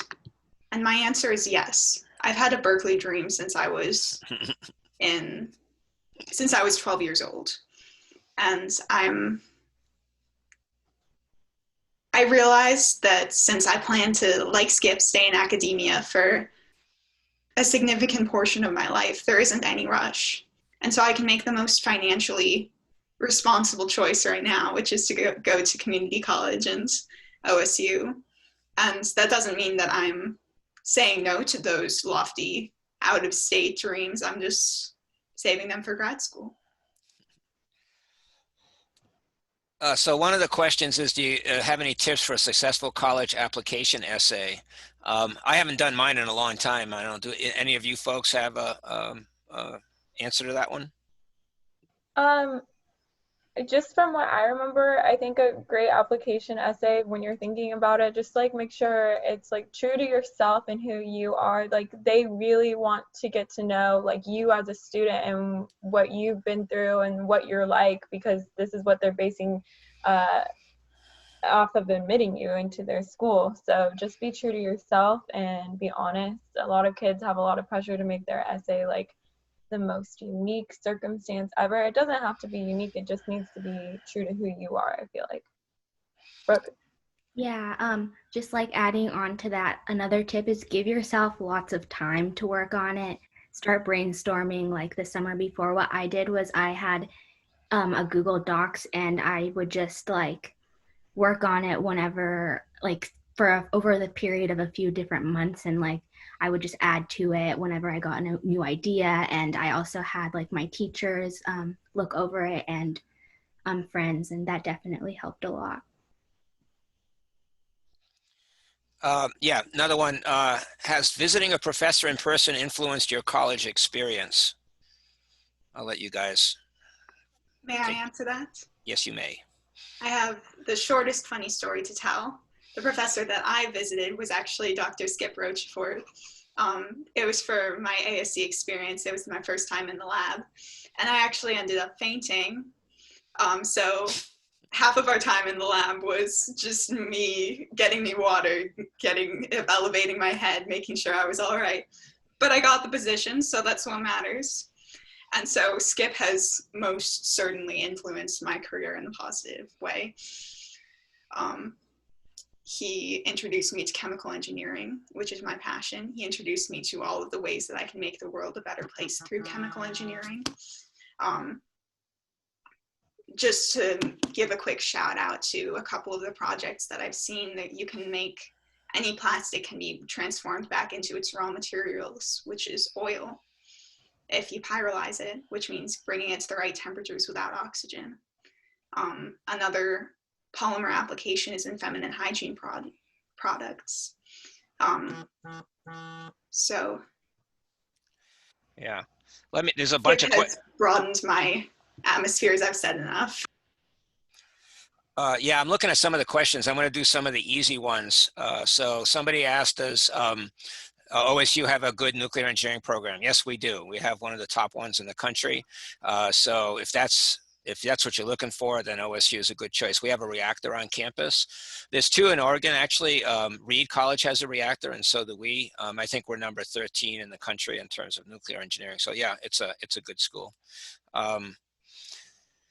Let's see. Let me see. Would you suggest a very specific undergrad major or a more general one? Can a specific one be applied to as many places? Can a specific one be applied to as many places as a general one? That's a pretty broad question. You heard Alyssa say she really was stuck on bioengineering when she was looking at places, and Brooke was looking, I think, at engineering in general. So I think what you want to do is you want to make sure wherever you go, just be honest with yourself. What are your interests, right? And you're not going to know, I don't think, who knows what's going to happen in 5 years, right? This might be a robot talking to you, I don't know. But, or a robot driving you to school or driving your bus or whatever. But I think you want to pick a school that has things you're interested in. You know, and I think Brooke pointed out, architecture, we don't have at OSU. If she wanted to do architecture, she has to go to U of O. They have a great program, which is actually the one my wife got her master's degree in. So that's an important part of that. Yeah. Do you guys have anything to add on that? Personally, I don't think it matters as much as long as it's, like Skip said, something that along the lines you're interested in. For instance, when I was looking at schools with biology or with bioengineering, I knew I also liked biology. So I was kind of looking at schools if I thought that I might be happy at that campus that also offered biology, because I could twist biology probably into somewhat in an engineering field, just maybe not as much involved as engineering as I would like. So just be honest with yourself what you like. Hey, Brooke, here's one for you, Brooke. I was just reading through these. There's a lot of questions, but this is one specifically for you. Is it weird to go to the same university where your parents work? I mean, it is. Yeah, at first it was, but like, I don't know. I feel like the weirdest thing is like running into my parents like across campus on my way to classes. Like, I'm not gonna lie, sometimes I've like turned the corner and gone the other way. But at the same time, it's kind of nice being so close to home. Like, I definitely have had some rough times, especially first term. And so it was really nice being able to come home when I needed to. Yeah, my daughter went to OSU, and I can say I hardly ever saw her. The only time I really saw her is if she needed money. She would come into I'd be sitting in my office and I'd say, okay, what do you want? I need some money. So she was pretty good at avoiding me, but she was in public health and I was in engineering. So it's a big enough campus. We never saw each other. Yeah, so definitely. Go ahead. There's a question from Mar as well. Okay. Oh, is there? What is something about your early college experience that ACE prepared you well for? Mostly I'm going to address 2 questions in one here. And that's, how do you start finding and developing your passions in high school? And so that's how I'm going to say ASE helped me most in prepping me for college, was helping me find a passion in chemical engineering. Another question that I have is, what is the outdoor culture like at OSU? And I think Skip would be a better person to answer this question, but I highly recommend hiking Mary's Peak. Yeah. One of them is, there's a couple of questions in there about majors and minors. And here's the way to look at this, right? When you finish your major, you can leave, right? You can have as many minors as you want, and or double majors or whatever. But just understand, everything adds time to your time at school. Okay, so for instance, with somebody asked particularly about business or MBA. If you're interested in business and engineering, what I always tell students is you have to sign up for the business major minor at OSU. Otherwise, you can't take certain classes. So I just tell them sign up. If your major is chemical engineering or bioengineering or whatever, then once you've got that finished, you can leave. You don't have to be done your minor. You might have taken 7 classes in business and you don't get an official minor, but who cares? You've got all those classes anywhere, right? Anyway, so same thing with any other minor. You know, you see some, I mean, our people in chemical engineering, with one more class, they can get a chemistry minor, but, you know, it doesn't really make any difference. So I think, you know, it's a little bit up to you. I would use the minor to explore or expand your knowledge base, but the minor is never going to decide whether you graduate or not. The major is going to decide whether you graduate. Okay, so make sure you keep that in mind. I have a question. Does OSU have a good computer science program? And I can't speak to OSU, but myself and my roommates have both been pursuing computer science through Lane Community College, which has an excellent computer science program, especially for a community college. Yeah, OSU has a good computer science program, and also if you're a woman, for instance, in computer science, you're golden, okay, because there's almost no women in computer science. And so if you want to figure out how do I get additional scholarship money, sometimes the major you pick is a factor there. So for instance, in the College of Engineering, and actually countrywide, there's only about 20% women in engineering in general. And in computer science, it's even much lower than that. I don't know the exact number. So, and I know that about women in engineering because I do a lot of work with that. Okay, so think about that. You're in a class that's about 50-50 men and women right now. And you're going to, if you go into engineering, like Mars said, experience at Lane, you're going to, if you're a woman, you're going to be in a minority. Okay, and of course, the minorities are in minorities all the time. So all of that has a little bit of effect on some of the scholarships you can get. Somebody asked, how do you get money from an Ivy League school? I have no idea. They can do whatever they want. They're private schools. Okay. Typically they look for diversity and in their programs. And so that's really one of the ways to get scholarship money. I wanted to specifically direct this question at Brooke. For you, what was the biggest factor in deciding what college to go to and what to pursue?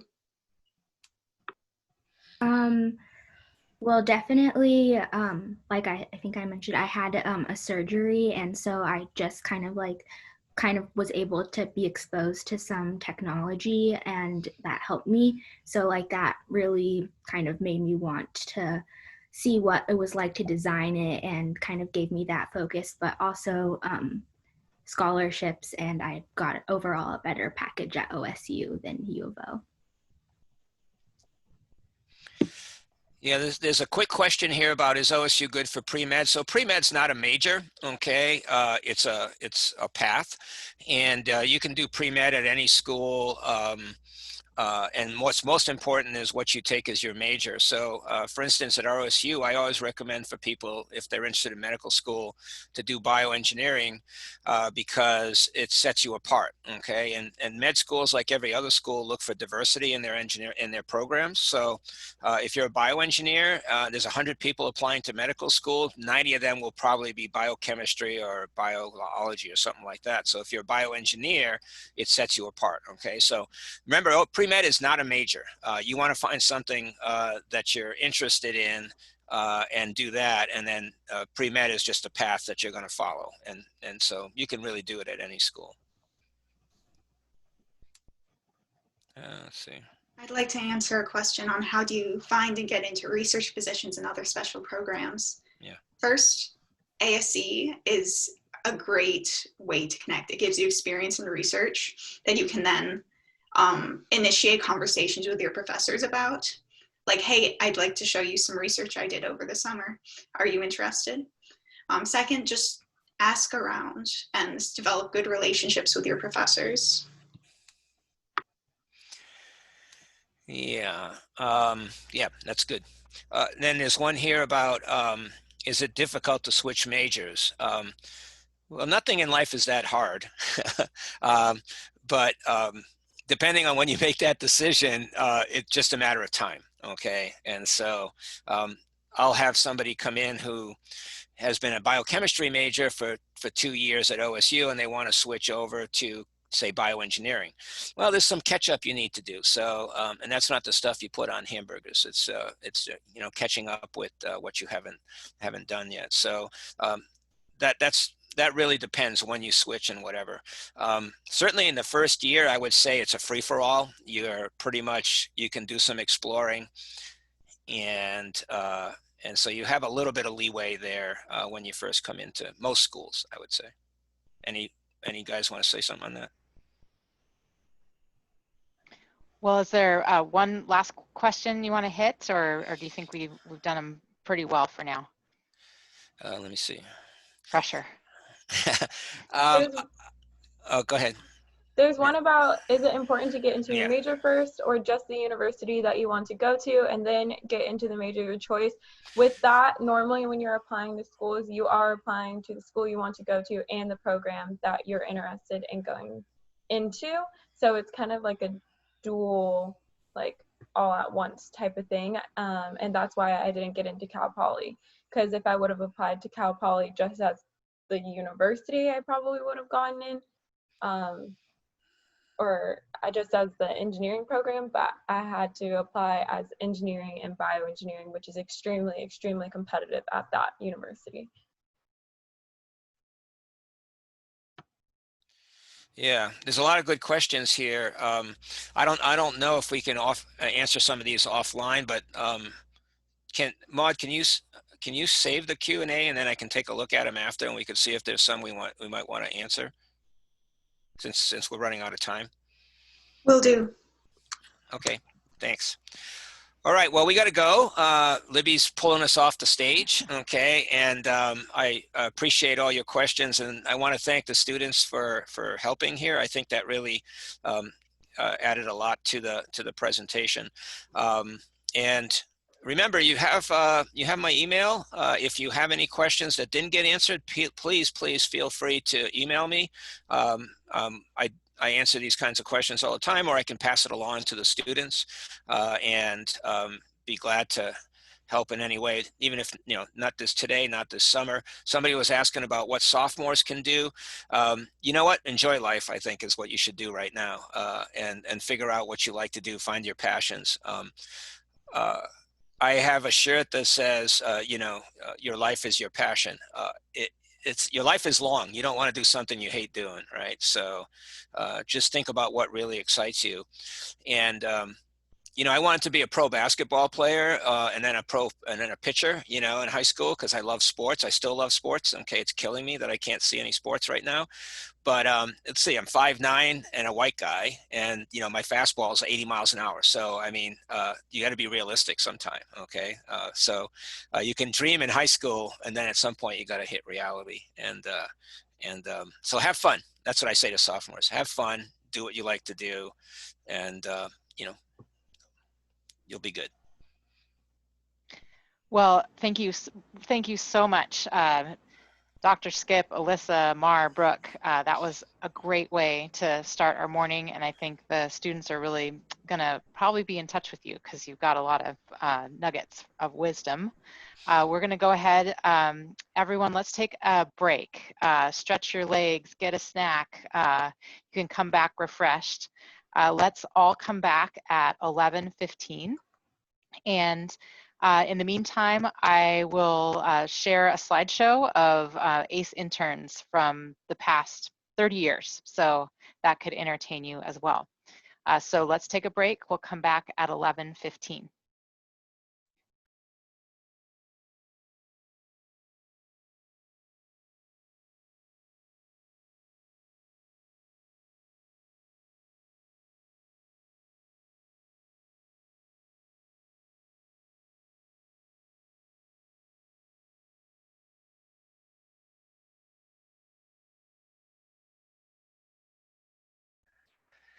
Hey, Libby, I'm going to look at a few. I'm going to look at a few of these Q&A questions while we have time here and see if there's some I can answer by typing an answer. Okay. Sounds great. Thank you, Skip. Yep. After that, I need to go. So Okay. Yep. okay. See ya. Thanks.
Okay.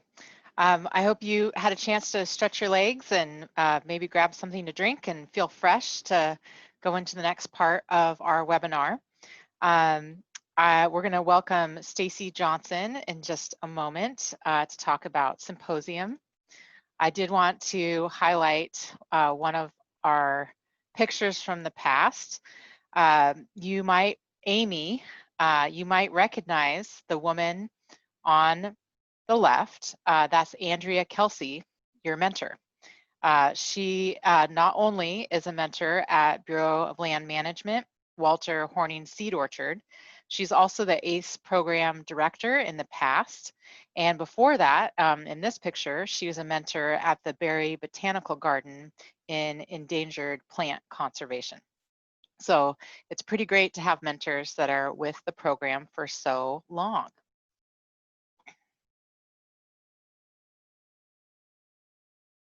Okay, so Stacy, you're going to help get the students ready to take center stage at Symposium coming up on August 14th. We'll hear about your stories from your summer internship. And Stacy is a middle school science teacher, robotics coach, ACE teacher monitor, UO researcher. She will really get you guys set for a successful day. And again, I can tell that you've got the hang of the Q&A feature, so go ahead and share your questions and Stacy will be able to take your questions. So Stacy, I'm going to stop sharing and hand it over to you.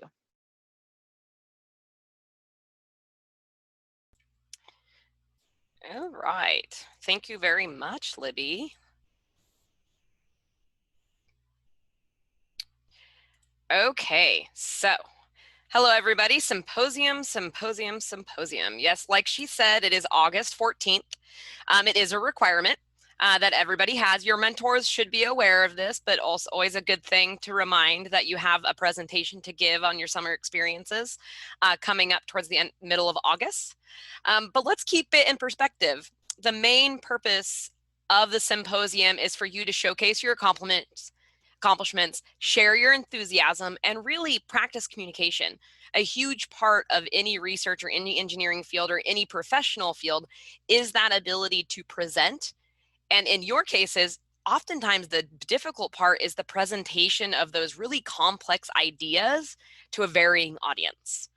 So in terms of what we're going to be going through today, what happens at Symposium? It's going to be a little different. It's going to be all online and virtual. It is going to be similar to what we're experiencing here today, but we're going to start with a keynote speaker at Symposium. She's going to talk about social change and open source software. I'm super excited to hear about that. So to start with Symposium, we'll all be together in a large Zoom call. Libby will go through some recognitions like Skip. It takes mentors that stick around and love working with high schoolers to provide the opportunities. And I'm really amazed at all the opportunities we were still able to provide this summer, despite the COVID climate that we're in. So we do need to take a moment during Symposium to recognize those individuals that are keeping this going. And the part that most of you are probably interested in, your oral presentations. Everybody's at a different point. Everybody's internships experiences are always different, but even more so this year. So the theme for this year is really just showcase your accomplishments, share your enthusiasm, and really tell us about your summer journey in an oral presentation. So what am I going to go through? Today I'm going to talk about, one is your symposium attire, Zoom etiquette, and kind of what some good presentation techniques are. Two, the importance of a symposium title and registration and dates that are associated that are coming up in a couple of weeks. Three, what a lot of you want to know is just what are the required specs? Like, what do we have to do for our oral presentations? And then once the symposium is over, you still have a couple more things that we need to do for ACE, and that's the summary and the thank you letters. So let's go through this. I'm actually going to skip this slide. She's really good. This is the girl that like puts a lot of useless engineering things on her YouTube page and has really done a great job. And it's really all about sharing your enthusiasm. But when I practiced this presentation, I really was pushing my time frame. And what you really want me to get to is the next slide. The reality though is presentations are pressure. But preparation and practice are key, and to share the enthusiasm and to be true to your experience, much like what you heard in the college talk. And she talks a lot about this. So let's get going. One is symposium dress attire. So this is actually an image of former ACE interns presenting. Obviously, in a Zoom format, we are not head to toe visual. So it's really waist up needs to be a professional attire. Please don't go spend a lot of money on this. You can borrow clothes from people, go to Goodwill. It's only one day if you don't own the clothing. But you are representing the business or association that you're interning for, and you do want to put on a professional attire for the day, for sure. In terms of some Zoom etiquette and like tips, I am notorious for speaking way too quickly. I am really working to not do that right now. And it is a lot of pressure and very difficult for me, especially since if I go slow, I tend to say a lot more ums and likes than if I'm speaking at my normal speaking speed, which is a lot more like this. This is generally how I talk, and that is too fast. So really practice this idea of speaking clearly. I know my virtual background's weird, but headphones can really help on Zoom calls if you have that ability, because it really does isolate your voice away from any ambient noise. And that will help with that volume, but practice. Practice speaking and your presentation so that you're able to do it clearly with proper volume. This is a hard one. Try and look at the camera, not at your face to see where you're at, or not like at your slides. You're speaking to the audience. And in this case, the only way to look at your audience is to know where your camera is and be like, hi, camera, not looking over here or, up here. So try as much as you can to look at the camera to communicate with your audience, but at times you're going to have to look side to side. Mind your surroundings, the amount of light, the sound that's going on around you. I have 4 hound dogs. They are outside right now. And your background. I don't really have a way of blocking my background in my house, so I do have to choose a virtual background. But keep in mind, like little brothers and sisters walking by, and try to put yourself in a position and in a good place to where you're going to be in the best place for your presentation. I forgot to stick it into this slide, but also internet connectivity. So if you're having a hard time connecting right now, or I know I have an intern that anytime the Zoom call is more than 3 people doesn't really have the ability to share video and maintain a good connection, then we need to brainstorm around that. So think about those possible connectivity issues as well on Zoom and see if you can find a way. And it might be that you do your presentation at, if you're on site, somewhere that has better internet. Practice. The whole now it's your turn to share your screen and you need to speak and you need to click your slides at the same time. It's a little different being an audience member versus a presenter on Zoom. So practicing is really important. If you're not going to speak, always muting yourself, right? So we're decreasing ambient noise like Libby and Skip are right now. And then a logo. So in your presentation, it's good to recognize ACE. I put this in my virtual background, but you noticed it was in the first slide of my presentation. It should be at the end as well. Libby mentioned I actually do research. I'm actually working with an ACE intern in terms of we are coworkers. So I'm her teacher monitor, but I'm also her coworker at University of Oregon. So if I were doing my presentation, I would have a University of Oregon logo appear on my presentation. So those are some of the Zoom etiquettes that we really want to just be paying attention to when we're giving a Zoom presentation. So let's think about good presentations. Your Zoom presentation should be about sharing your journey. Don't just read your slides. Now, with that said, I've read a lot of my slides, and the reason I'm reading more of my slides is that this will be available online. And so I don't want someone to have to hear me speak to know the information. So my slides maybe have a few more words than I would have if it was just a presentation that wasn't going to be accessed later. But share your journey, prepare an outline. So I even gave you an agenda. The agenda was not just for you so that you know where we're going, but also for me. I know where I'm going, and then I can fill it in from there. You do need to create a slideshow to go with your presentation to guide your audience. However, I really highly recommend that you print your slides for yourself. When you do a presentation in Zoom, you can't do a presenter mode that allows you to see your notes. So having note cards or printing those slides is important. If for some reason there's a technological glitch, it happens. You want to be able to still give your presentation, even if for some odd reason your slides aren't working. You can still talk about your journey, showcase the accomplishments from this summer, and share your enthusiasm for all that you learned. So I'd suggest, but not required, to prepare. Your presentation, it should have a beginning. Oftentimes that might be, what was your goal for the summer? What question were you trying to ask? A middle, how did it go? Right? What were some issues you had or mistakes you made? There's a lot of those often. And an end, what were your conclusions? What if you were given more time? There is never enough time in an ACE internship generally. So what would you do if you had more time? What would be the next steps? And have a flow. And that takes, again, prepare, practice, and prepare. Practice and prepare. Practice with your mentor if you can. Practice a Zoom call presentation. I put that on there. It's important to practice your speech, but do it on a Zoom call. So get your group together, get your mentor in a Zoom call. If that's not available, Zoom call a sibling, a parent, a friend, just so you get the idea of passing off the screen share and what it looks like to be in a Zoom call presentation. Yes. So the next part is, after we just got through some good presentation stuff, is the first thing that's going to be due is in a couple of weeks, by July 22nd, you're going to be getting a link. By July 22nd, you need to register for symposium. During that registration, you need to have a title for your presentation. Talk to your mentor. They might have some information or feedback that they might want on that title. It's giving an idea of what it is you're going to present. These presentations are going to be recorded so that your mentors and others can look at them. And the title also will give people ideas about what they're going to listen to. So you see 3 of them here. One of them was someone who worked at Yakima. We've got your rack, Discovering Engineering at Yakima. That's like ties you in. It really pulls you in. The second one, you probably have to know some science, but the mentor may say that's the accurate title they would like. An analysis of the conductivity of NCAP polymer adhesives through impedance spectroscopy. Maybe that doesn't mean anything to you, but it might mean something to somebody else, and it tells them exactly what you're going through. And then the third one's kind of like an in-between, recovery and digitization of historic tie data. You know what you're getting.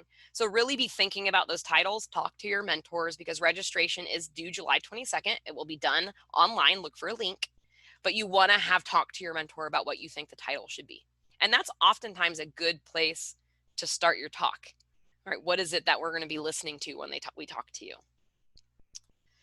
So what should you expect it to look like at symposium? All right, this is a 1-minute video that Libby's son actually put together, and it's a clip of various ACE students presenting. Obviously, it's a slightly different this year as we aren't in person presenting, but the flow is still similar and very close to what you're going to be experiencing in this year's as well. Let me make sure that my computer sound is shared. It is. All right, you should be able to hear this.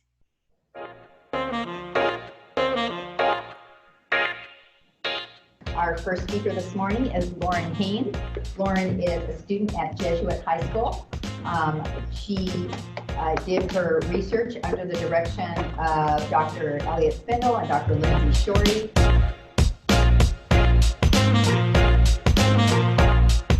So Vernier is a company that creates data collection tools to be used in the classroom. Previously, ways to collect data would be LabQuest or TI, or their newest addition, which is called graphical analysis. Cook is a cybersecurity and virus protection company. They also do a lot of enterprise software policy enforcement and computer management. My main job this summer was to pick out a database and store automation test results in this database, and from there query these results so that they could be displayed in some sort of way. Seeing these competitions are cryptography, web exploitation, binary exploitation, and reverse engineering.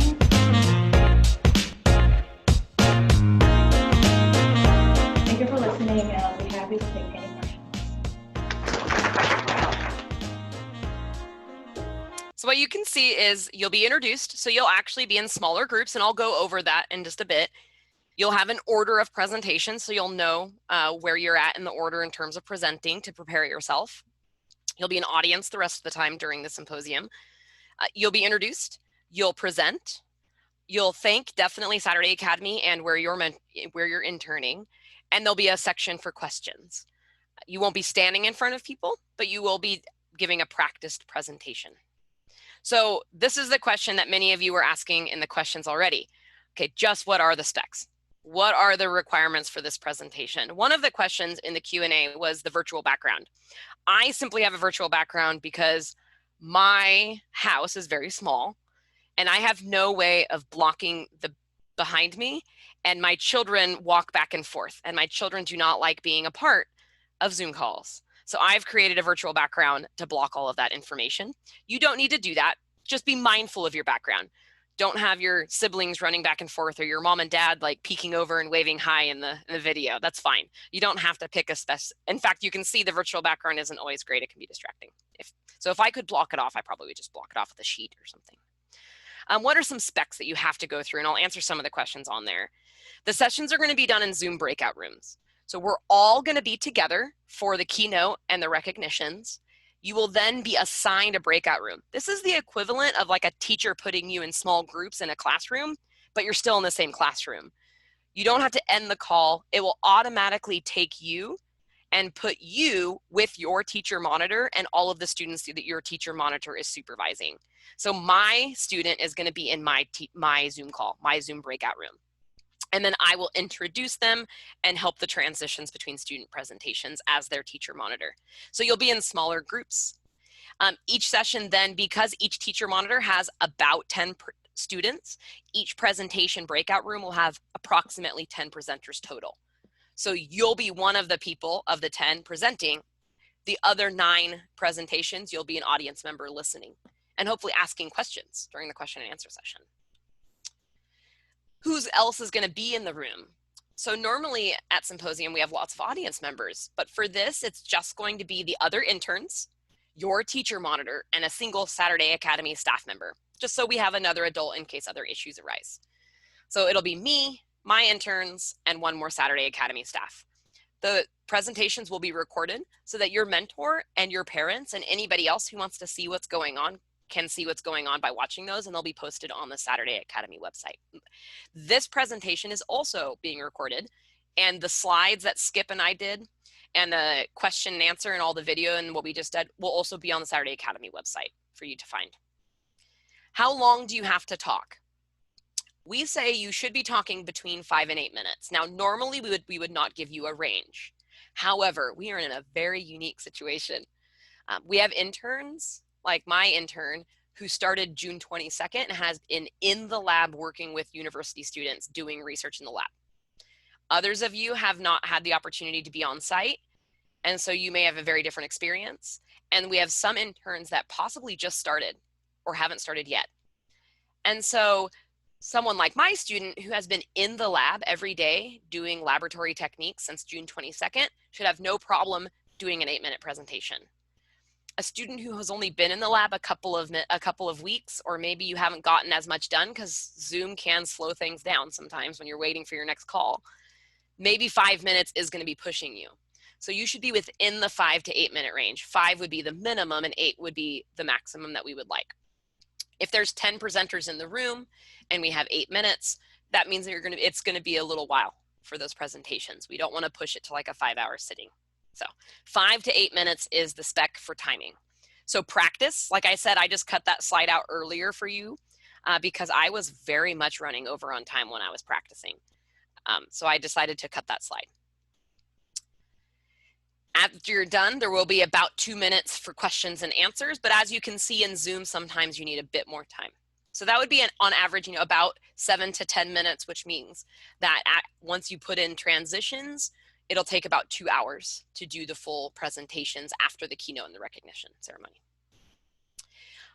The next one, joint talks, are they allowed? Yes, in the video we just watched from Libby's son that he made, there were multiple students. However, this is going to be a little different this year. In the past, if 2 students worked doing the exact same internship, they definitely would present together. Oftentimes, they would spitball every other line. That's not really possible in this format.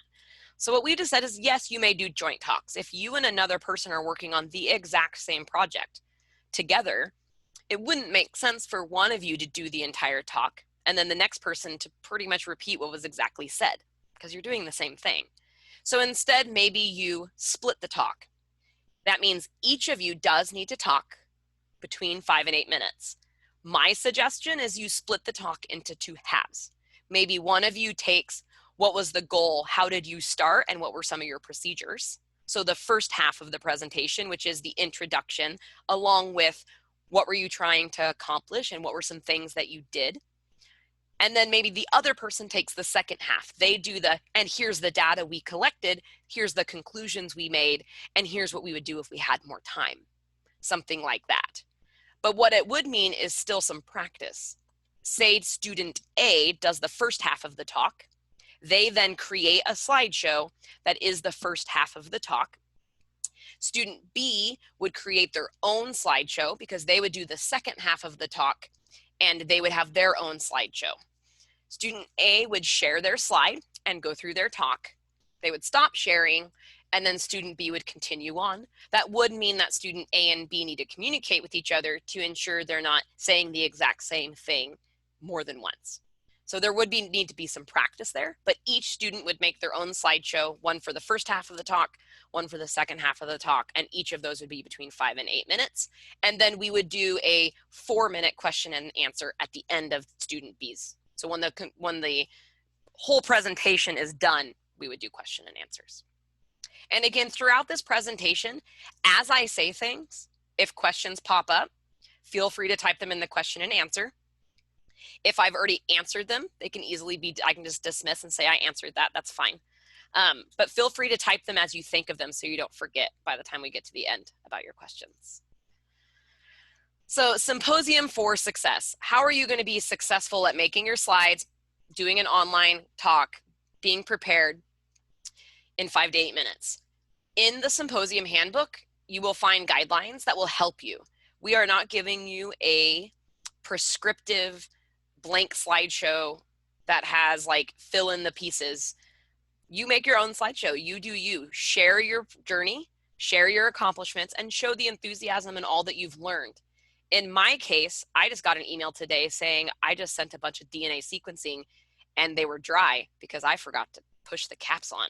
So I just spent 3 days in a lab and I totally messed up. Make sure you put your caps on so that your DNA sequencing company doesn't email you and say there's no liquid in here.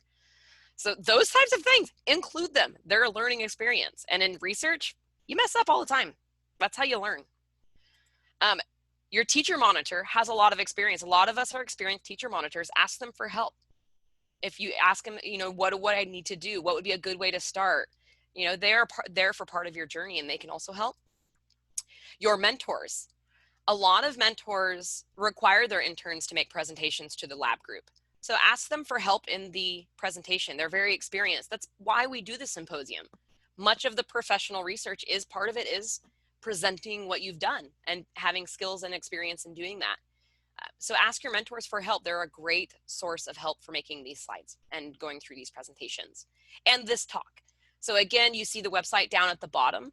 My slideshow and this talk and everything will be put on that website as well. So I'm being recorded. Yay.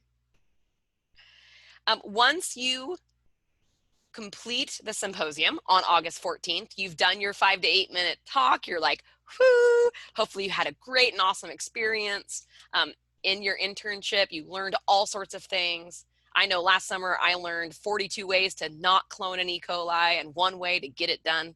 It was great. I learned a lot. We have a couple more things that are required for ACE. One of them is the summary report. Please don't freak out about this. It is due by August 19th, so just 5 days after symposium. But when you prepare your symposium talk, you'll already be preparing the answers to these questions. It's really just in your own words, what work did you do? What contributions did you make over the summer? And it shares most of the content with your talk. And it's a form that you fill out. So once you have your talk down, the summary is just a form that you'll fill out. That's very prescriptive. They ask a question, you type an answer. Not something to worry about, but something that needs to be done. And the last thing is really, really important. That is expressing gratitude to your mentors. A lot of them really, really fought to try to find a way to give you an experience. And how amazing is that of them? So when you express gratitude, that's the thanks that you need to say. It needs to be personalized and specific. So if you have, say, 2 mentors to write thank you letters, they need to have each their own letter, not the same letter printed twice. That's not personal, and it's not true. And specific. For example, maybe you say to one of your mentors, your patience and sense of humor made the long hours seem short. Like maybe one of your mentors just was so enormously patient. And when you want, like, I know when I wanted to cry, when I couldn't get my cloning working, they just had a sense of humor. They're like, this is part of it. It's okay. And that helped me last summer. Be sincere. You know, seeing you and other scientists enthusiastic has inspired my own interest. If someone inspired you this summer, tell them it. So be specific, be personal, think of a specific reason, and then give them that gratitude. I appreciate you giving me this amazing opportunity and mentoring me. That is not a bad sentence to say, but then talk about something about the opportunity that you felt made it amazing and thank them specifically for that. Like my PI just emailed me and said, don't worry about it. Oftentimes they go dry even if you put the caps on. Like, thanks. I really think he's just trying to make me feel better for not wasting his $50. But it still felt good for him to say that. And I would thank him. Thank you for, you know, realizing that it's okay when I make a mistake. We will provide you with a letter format. I will say that not a lot of high school students have experience in writing letters, official letters, even thank you letters. So we have given you. Now, no one's going to take a ruler and make sure that this margin is 2 inches and this one's 1 inch. But like knowing that on a thank you letter and on professional letters, you should have margins is important and not everybody knows. So you can kind of use this as a guideline, just an idea of how to format, but then personalize it, be specific, and show that gratitude to those mentors. So what are your next steps? You need to discuss a title for your symposium presentation and what content is within that symposium with your mentor. If you have, say, work for HP and you're studying something where you cannot share certain pieces of information because it's proprietary, then you really need to make sure that you do your presentation for your mentor so you're not sharing confidential information. They also are very experienced in presenting and can give you a lot of helpful tips and tricks. You need to register for a symposium with your title in 2 weeks, so by July 22nd. Please feel free to register earlier. You need to prepare and practice your 5 to 8 minute presentation. That's what was your journey this summer? Share your enthusiasm, share your outcomes. Your mistakes are learning opportunities. It's okay. At some point by the end of July, ACE will be emailing you a list of the people that you need to write thank you letters for. What if there was a grad student not on the list, but that grad student made a huge difference to you and your experience? Let your teacher monitor know you've added somebody and write them a letter. It's okay to do that. You can always give more gratitude, but there are some that we really need to make sure we're thanking. You're going to share those thank you letters with your teacher monitor. You're going to do that either digitally. So if you do it on Google Docs, just share them with us and make sure we get an email saying they've been shared. Or if you maybe save it as a PDF, you can email us that PDF, your teacher monitor that PDF. We need those as teacher monitors by August 7th. What we're going to do is look through them, and we're only going to point out maybe some glaring issues. So if you have, say, like 10 spelling errors, we're probably going to email you back and say, hey, let's check our spelling. We don't want to send something with that many grammar errors in it. But we're not going to pick apart your thank you letters. We just want to make sure that they're being written and they're being sent out and there's not any big issues. Like I said, the biggest thing I usually find is someone will write one thank you letter and then send the same letter to 2 people. People talk, and when you get a thank you and you're like, oh, that's amazing, and the other person does, I got one too, and you realize it's the exact same letter, it then no longer feels as sincere, despite the fact you might be writing it to be sincere. So try to come up with something unique to each person. And then your summaries, which you'll be prepared for submitting through the symposium talk, will be due by August 19th. Don't forget, we're here because we want you to showcase your accomplishments. We want you to share. We want you to listen to each other, see what everybody's doing around the state, and just tell us about your journey during these presentations. So now's the time for questions. Let me look down here. We had a couple earlier. So if you have any questions, please put those in the question and answer section. I'll stop sharing at the moment. So I'll give you a little bit of time to do this. One person said, do we need to use a virtual background? No, and mine even is slightly distracting because my headphones, all of a sudden I don't have ears. And someone like me with I have some ADHD issues, it was very distracting for me to watch myself have my ears disappear. But just be mindful of your background. Should the letters be typed? Yes, the letters need to be typed because you are going to be sharing them with us. Now, with that said, I had one student 2 years ago who bought this really expensive fancy paper and bought like a hand quill pen and hand calligraphied their whole letter because they knew that their mentor was major into calligraphy, like super geek, like that was one of his things. And so they did not type their letter, but there was a very specific reason as to why they didn't type it. And it was a personal connection that they had with each other as mentor and intern. But for the most part, you would need to type it because you are going to be digitally sharing those with your teacher monitor so we can look them over. Can you please go back to the next step slide? I can.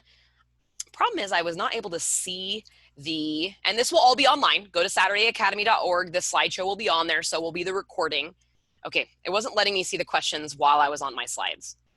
So let's see if I can actually get my slide to go back to that. Yeah, because that's a good one, right? You can even take a picture of it right now. Is our presentation on our overall experience, or do we present the personal project we created in our internship? It can be either. It can really be either. I think it's good when you do both, right? So when you make a presentation that is a guide of what you did, but it doesn't have to be very robotic. You know, you can create stories within your presentations, but it does need to be within 8 minutes. Again, that's where I would ask for the advice of your mentor as well. Normally, we would say this needs to be a professional presentation you would give with only exactly what you did. But this summer, there are some internships where there's not as much. There's not a lot to present because they were very short. So we decided this summer that it's going to be more, this presentation's more about your journey and what you did this summer, what you learned, and also specifically what your project was. So I might start mine with, hi, I'm Stacy Johnson. I'm working at U of O in Mike Harm's lab. We had the goal of studying green fluorescent proteins and how they evolved to become red. So that's what I'm studying this summer. I would then probably go through the process in which I studied that, the conclusions that I made. But along the way, I might share some anecdotes about, like, one of the things I learned is cloning has protocols, but they don't always work and you don't always know why. And sometimes it feels like you're beating your head against the wall. But we eventually got it to work and it was super exciting. It says, if you could not participate in on-site research, that is actually most of our students. Hold on a second while I get mad at my children for bringing in my dogs. Most of you are not participating in on-site research. We're not very many students who are able to do that. That your presentations should still be about what you did this summer, but you might include personal experience to get to that 5 to 8 minutes. Right? You may not have very much if you've only been doing it for 2 weeks. So we're really trying to open it up to your experience. Start with a beginning. What was your goal this summer? A middle, what did you do? And an end, what conclusions or what data did you gather, if you gathered any? If you never got to the point of being able to gather any data or finish a project, what might you do if you were given more times? What would have been the goal? What are the next steps of this project? In fact, in my experience, sometimes the mentors forget to give you the big picture. You feel like you did this much, and you might have only done this much, but the mentor knows that each year, each student's doing more and the bigger picture of where it's going. And it's good to ask your mentor about that. Is it important to become more acquainted with your teacher monitor? If so, should we include a thank you letter for them? Only if you want to. How connected you are with your teacher monitor really just depends on the group. I've had some students where they really needed me throughout the entire guidance, and they wanted that teacher that they felt a little more comfortable speaking to. And I had other students that I did an initial, I checked in with them, they were all good. And I checked in with them at the end, and they really didn't want my interference and didn't really have a lot of connection with me. And that was fine because they really were there with their internship. It really depends on who you are. You don't have to thank your teacher monitors in an official thank you letter. But again, if you formed that relationship and they made a huge impact on your summer, it's okay to do that. I'm okay to get thanks, but it wouldn't be part of the list. When we send you the list, the teacher monitors would not be included. Should we talk about the mentor's overall research? You can if you have the time. So mine is specifically on green. My project I'm studying this summer is on the evolution of green fluorescent proteins and turning into red. I might include towards the end why my group is studying that. So really what we're developing is, do we have the capabilities and do we have the tools to be able to predict protein changes when there's a possibility of over 50,000 options? Because if we can, that opens up a huge amount in terms of evolution of disease. If we can't, then we know that we can't. We can start approaching protein diseases in other ways. So I probably would include that at the end in terms of what's next. But there's no specific, like, here's exactly what it needs to be. It needs to have a beginning. What was your goal? A middle. What did you do? And an end. Did you have any conclusions that were made? Do you have any data? If you didn't, where would you be going next with it? And within 5 to 8 minutes. You'll find 5 to 8 minutes is actually not too hard to fill. You'll probably find that you need to cut some of it down. Some of you. Others might be struggling depending on their experience. Any other questions? Libby, do you want to pop in? I don't know if I said something or if you have other information that you would like. I think that went really well, Stacy. And that page or slide that Stacy shared about how you've got your symposium handbook, that's going to feel new to you because you just haven't had to think about it yet. But it probably feels like ancient history at orientation. I was sharing how on our website there's a section that's current interns. And within current interns, there's a tab that says additional resources. And that is like where you're going to find the handouts to help you with the thank you letters, a link to do your summary, the symposium handbook.